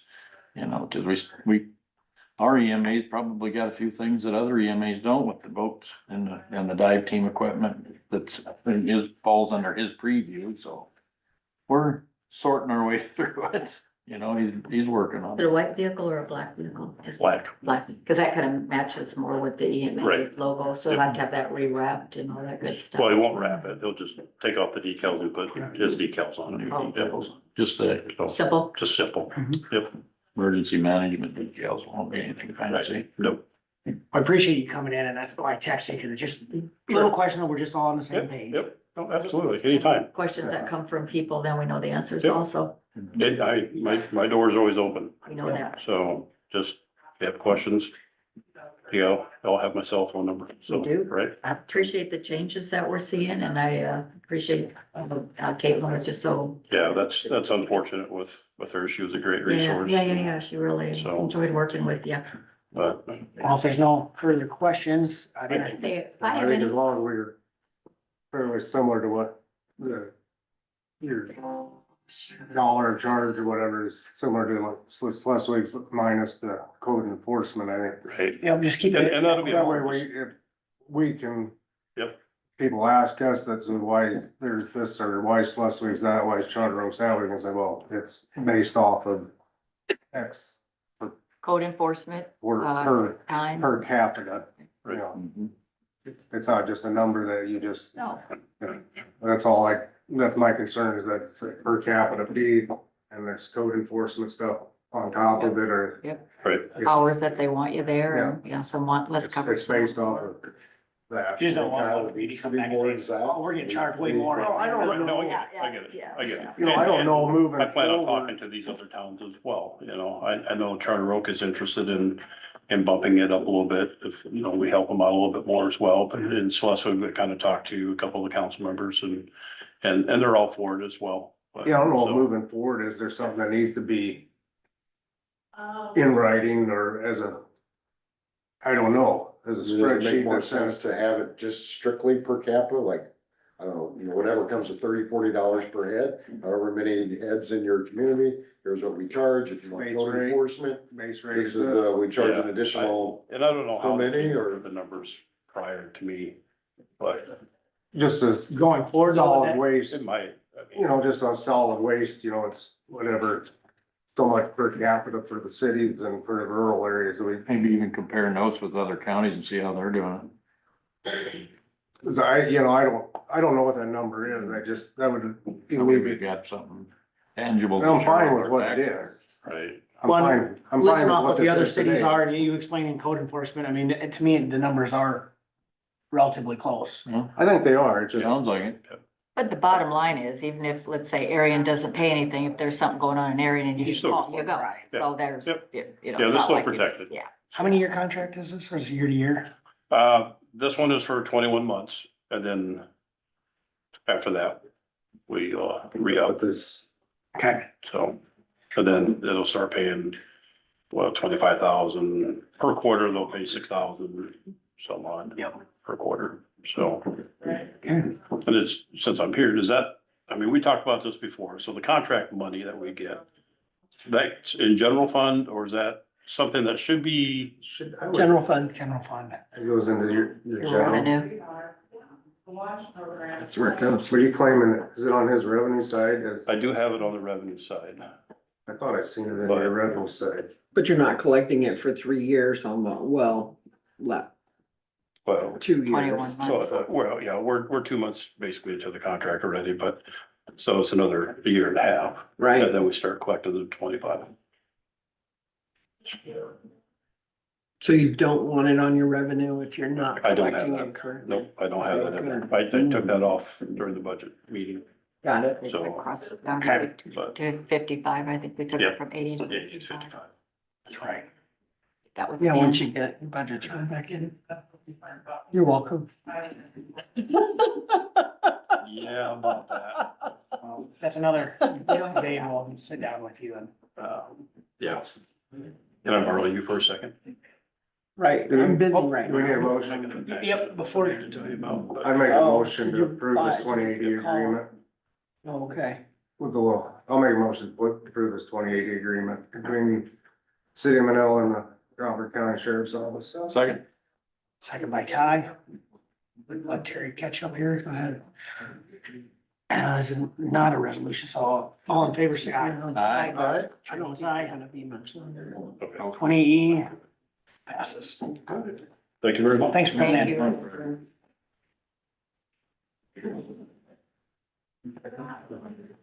That's sample back. There's a signature on the inside, in the last page from you. Jake, I see you're up here. We did, acknowledge your letter to the board chair. I talked about this since it came up in our supervisor reports. But, we can just go back to that since you're here. I mean, do you have any comments or things you'd like to say or? Nope, just, was here just at your request, Chairman, so, last Friday when we had our Yep. discussion that afternoon, so. You're gonna miss us, you know that, right? Something awful. I Yes. just get on your board and you leave. How can that be? You feeling a little They like their complex there, are you, Not really. Through your, I'll bring it up, but through your resignation letter and it's a 30-day notice and with your 22 days of vacation built into your 30 days notice, that's not really giving us 30 days notice. Okay. We do have some concerns of Sure. getting our stuff Triple C done. at the Triple C building C. done and, so. And it isn't like there's a staff to back up what you're currently doing. Right. And I think in the handbook, it does state that we have that right to, Back in Terry. Time's gone.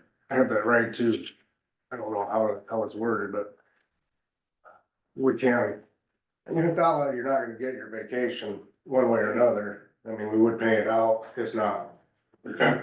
Right. It is the discretion of the department head if vacation can be used during any resignation notice period. So I guess I would like to work with maybe Gene and to make sure that. The IT we board. don't get, IB. okay, that's my opinion. Yeah. I will make a statement, because I did make a promise to Gene that building would be done by the end of this week. Yep, and that's So fine, I just, I plan on upholding that.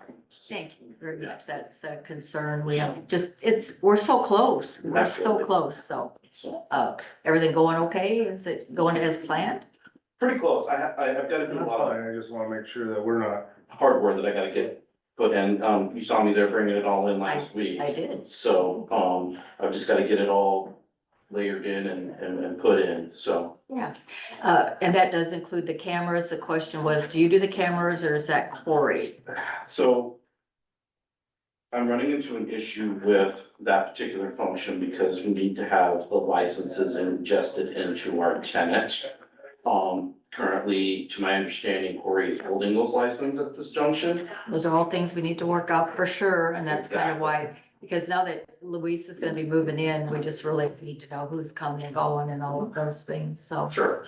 So, I mean, it doesn't take anything to add licenses to that dashboard. Okay, it's just a matter of doing it. All right. Okay, and if they're all brought in bulk, it's a 20-minute process, I'm being generous, okay? Okay, all right, So, I mean, it's just a matter of literally just typing them in. right. So, so that's, and that goes with the rest of the equipment that Corey has, or has put in there, it's just a matter of getting those licenses and putting them in. My goal in this, as far as that particular building, is to make sure that it is operational from an IT standpoint. I got swapped out put in a firewall over there. It's currently built out, it just needs to be connected. And then there's some, other minor functions that need to be done. I've got something called a KVM over there that needs to be, rack and stacked, so to speak. Okay. Again, another something that, just takes a little bit of time. Yeah, And then, I think there's a few other items. I'm actually slating out for like public health servers so that there is space for them to be put in. We just have to slide them in and connect them. Yep. And that's the goal. yeah, and we, like we talked about it, we have, one thing has to come before the other, and there's just a timing factor and making sure that they're not disrupted in their services and being ready to roll it out. So we're getting real close, and you've done a great job, so we appreciate it very much, very much. Barring any blow up over here, that requires you a lot of attention this week, and you get that done, I don't see a problem with, Mhm. but And you want just stay in touch with Gene and Craig, and, I wish you the best of luck in your future endeavors there. Sure. I want to set an expectation though, because I don't know how close you guys are moving public health into that building. Obviously, it's not gonna be, I don't know if it's gonna be next week or not, I kind of doubt it. No, you're right. But there is equipment that has to be racked and stacked in there, that's theirs, that's currently operational, okay? It's actually servicing public health right now. Those two servers that I just mentioned, I mean, I'm gonna have a spot for them, but you gotta put them in yet. And That's that stuff that's in that closet down the basement that. It's gonna be in that cabinet that Take notes. looks pretty vacant right now. What? Take notes, cause he's gonna put it on paper how to do that. And you'll be accessible, I mean, Yeah, if and we that's have something questions else. moving forward. And that's another thing I wanted to let this board know is that, I mean, I am not above consulting. If the need arises, we just have to come up with a negotiated rate. I don't recommend trying to contact me in an emergency situation because I do have obligations to my next employer. So, but any like after hours work or something like that, if you wanna give me a call because Nice you to know. establish something or something of that nature. Jake, will you leave us with a maybe list of things like the servers or things that you might be in the middle of a project on? Mhm. Like those two servers that would have to be to finish that out, or I can write something up if you or if there's like. anything that you're doing in the courthouse here that is kind of not fully completed, that we would have a list or we have an idea where. The courthouse right now is, as far as project wise, is pretty much put to bed. There is a server migration that I intended to do, last month, and then it got postponed. That is still up in the air, but that can be scheduled whenever. It's not like, and it's all gonna be Tyler doing that migration. Okay. I have very little input, or the next individual have very little input. That thing's gonna be more about coordinating a time. So, but that's the only real, if there is a major project, if you consider that one, it's not really. That's gonna be in the upcoming future, aside from some of the things that we talked about for next fiscal year. So ideally, you probably have someone in place to be able to tackle those, so. Ideally. Well, in theory, I guess if we get them moved over there before the 19th of March, we can call you and. say, Yeah, Come absolutely. move these servers, right? Yep, absolutely. I can do that in the after hours and that'd probably be ideal anyways, because public health is not gonna, you're hopefully not working at that during that Right. period, No, they're so. pretty much it. But, You're on our payroll till so- that day, so. Yeah, yeah, so the only concern there I have is like, I mean, you can contact me regarding it. But if I'm working, obviously then that extends the vacation out. Or we do something with the vacation, unless you're gonna pay it out outright and make me work all the way to the 19th. Well, we could, Yep, We yeah, could so do we could. but that's why I said, work with these two and we'll make it right with you one way or another, but Yep. Maybe, that's you our. guys that's meet our Thursday, discussion, like, Exercise. they might, put together a meeting the end of this week, just to kind of go over the process of filling in temporarily and then long-term, and might be, if they talk about it, they call you in and Yeah, I mean, discuss it. and I'm just, we can negotiate and do whatever, I'll throw some numbers out there, I'm thinking maybe $50 a phone call. And that'll carry you through the half hour and then, $100 an hour or something like that. So just nice, easy round numbers. Okay. So if that's not above the board, and we can negotiate like further or higher or whatever. When we get together on Thursday and we have more of a setting where we're just focusing on IT, I think that's a good time to discuss that. And we'll be able to ask some questions that pertain just to the projects that we're working on and Sure. have a good going forward and how we're gonna proceed. So Yep. we'll let you know. We're looking at maybe Thursday, Okay, so, all right, maybe about 11. 11 o'clock on Thursday, you wanna meet here, there, everywhere, here, okay, Here. okay, It can only last an hour because I have to go to Rotary at noon. it's fair enough. Good luck with that. Sorry. Unless you wanna go at 10.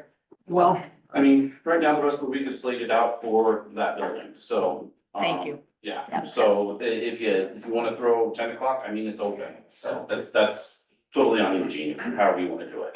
10 o'clock. We'll do 10 o'clock. That way we won't have to feel rushed. So let's, Terry, that work when with you you? want some time to talk Hopefully. about All right. the process without Jake. I will. as If well. not, I won't be there.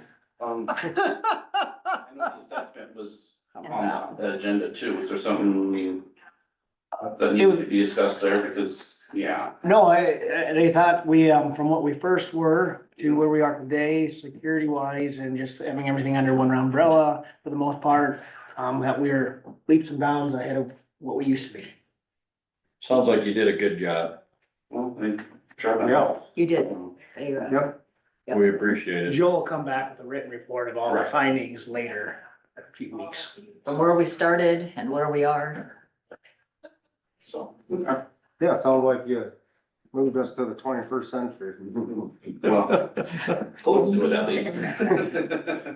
Only thing we have to work on is 16 numbered passwords. Oh, yeah, that's the new standard. Yeah, I can't get around that. I changed mine to, this is all stupid. Just in case. I'm Try to gonna figure- warn Terry that some of my passwords are kind of similar to that. Yeah, I actually used a bigger word in some of them. And I am but, going to apologize up front, Terry, on Was there any that colorful whole word. metaphors that are contained within? Let's, I went for kind of wrap this up here. Sucks. We're kind of getting a little bit loose. Thank you for coming up. Mhm. We'll move into citizens input, Thank you. I want to circle back to Kaylin's, okay? thing really quick. And this is preaching to the choir, but just because, working in DHS for 21 years, I don't know what you guys can do, but I would encourage you to do whatever you can, on those mental health services, because with all things that the state's dropping, I see people coming in here all the time, just knowing that I worked there for so long, reaching out to me for resources for food assistance and Medicaid and cash assistance, and wanting help with their stuff because they don't know where else to go. And while all that's important, the mental health is so much more. I know, it'll all work itself out if you can think straight, and if you can, and that's, we've said it since day one, that these are people, these aren't numbers, these aren't. They're the vulnerable They're, Crawford County citizens and they don't know where to go. they don't know where to go, and we, We've been saying this since Since- before you since guys I were got on kicked here, off when the this board. started all transpiring, that this is all gonna blow up and. it's, and we keep Well, I think we waiting owe it for to the. Ms. Garcia to give her a shot, but give her a chance at the plate, but, I mean, we're skeptical, we're hopeful, but skeptical. And I don't think 988 is the answer. I don't think calling a number, you know, because that's, everybody's got a magnet this big to hang on your refrigerator. Just That's not numbers the on the answer. wall. That's not the I answer. think she nailed it when she was talking about when she just interviews, you know, someone that's down in Rogers Bed and Breakfast is you. the first time she would interview them, you virtually get very little, if anything. And then they start getting comfortable and they start to build that trust. And all of a sudden you're starting to work on it. I mean, and now will we have that? I mean, that personal level, that's the things that we're worried about losing. Well, they don't know where to go for help. Right. They don't know how to get food for their family and how to get medical for their family, and that was discussed as well. And you take a month of not anybody knowing, I Right. think how many families and how many folks are just at their wits' end because there's nobody that seems to care. And the And part of it seniors, I is- mean, that's another big thing is the seniors, because so many of these services, they want you to do online, and they don't have those resources. Then you'll start getting the phone call, you know, if you're desperate, call this number, and then it's a scam, you Yeah. know, and you're giving your Yeah. social security number to somebody, and I just, we're working real hard to try to get the Yeah. answers to. I don't know who- where Yeah, to go, but it's. we it's don't very know where to important. go. Thank you for that, Thank you. Sherry. Yeah, And Sherry, you we're all got on the anything same else you page. wanna bring up? Nope. Anybody on Zoom land? And Mulbauer. Mom. Oh, yeah. David. I just want to say thank you to all of you guys for the hard work that you put in to make our county the best it can be. It's really difficult at times for you guys, as you see in this meeting, and I know there's a lot of time put into it by each of you, and I think you guys do a great job. I think you're a great group, and I just appreciate that. Thanks. Thanks, Thank Patty. you. Thank Thanks, you. Mom. You're welcome. You're welcome. Anyone else? Great way to finish up a meeting. Alrighty. Entertaining a motion to Well, adjourn. we adjourn. Second, all in favor? All right. Bye. Aye. We're adjourned. Yeah. That sounds good. Just think we should not call in. Is that missing? It's been gone a long time. That counts you. She even made lunch for all the guys today. I don't wanna miss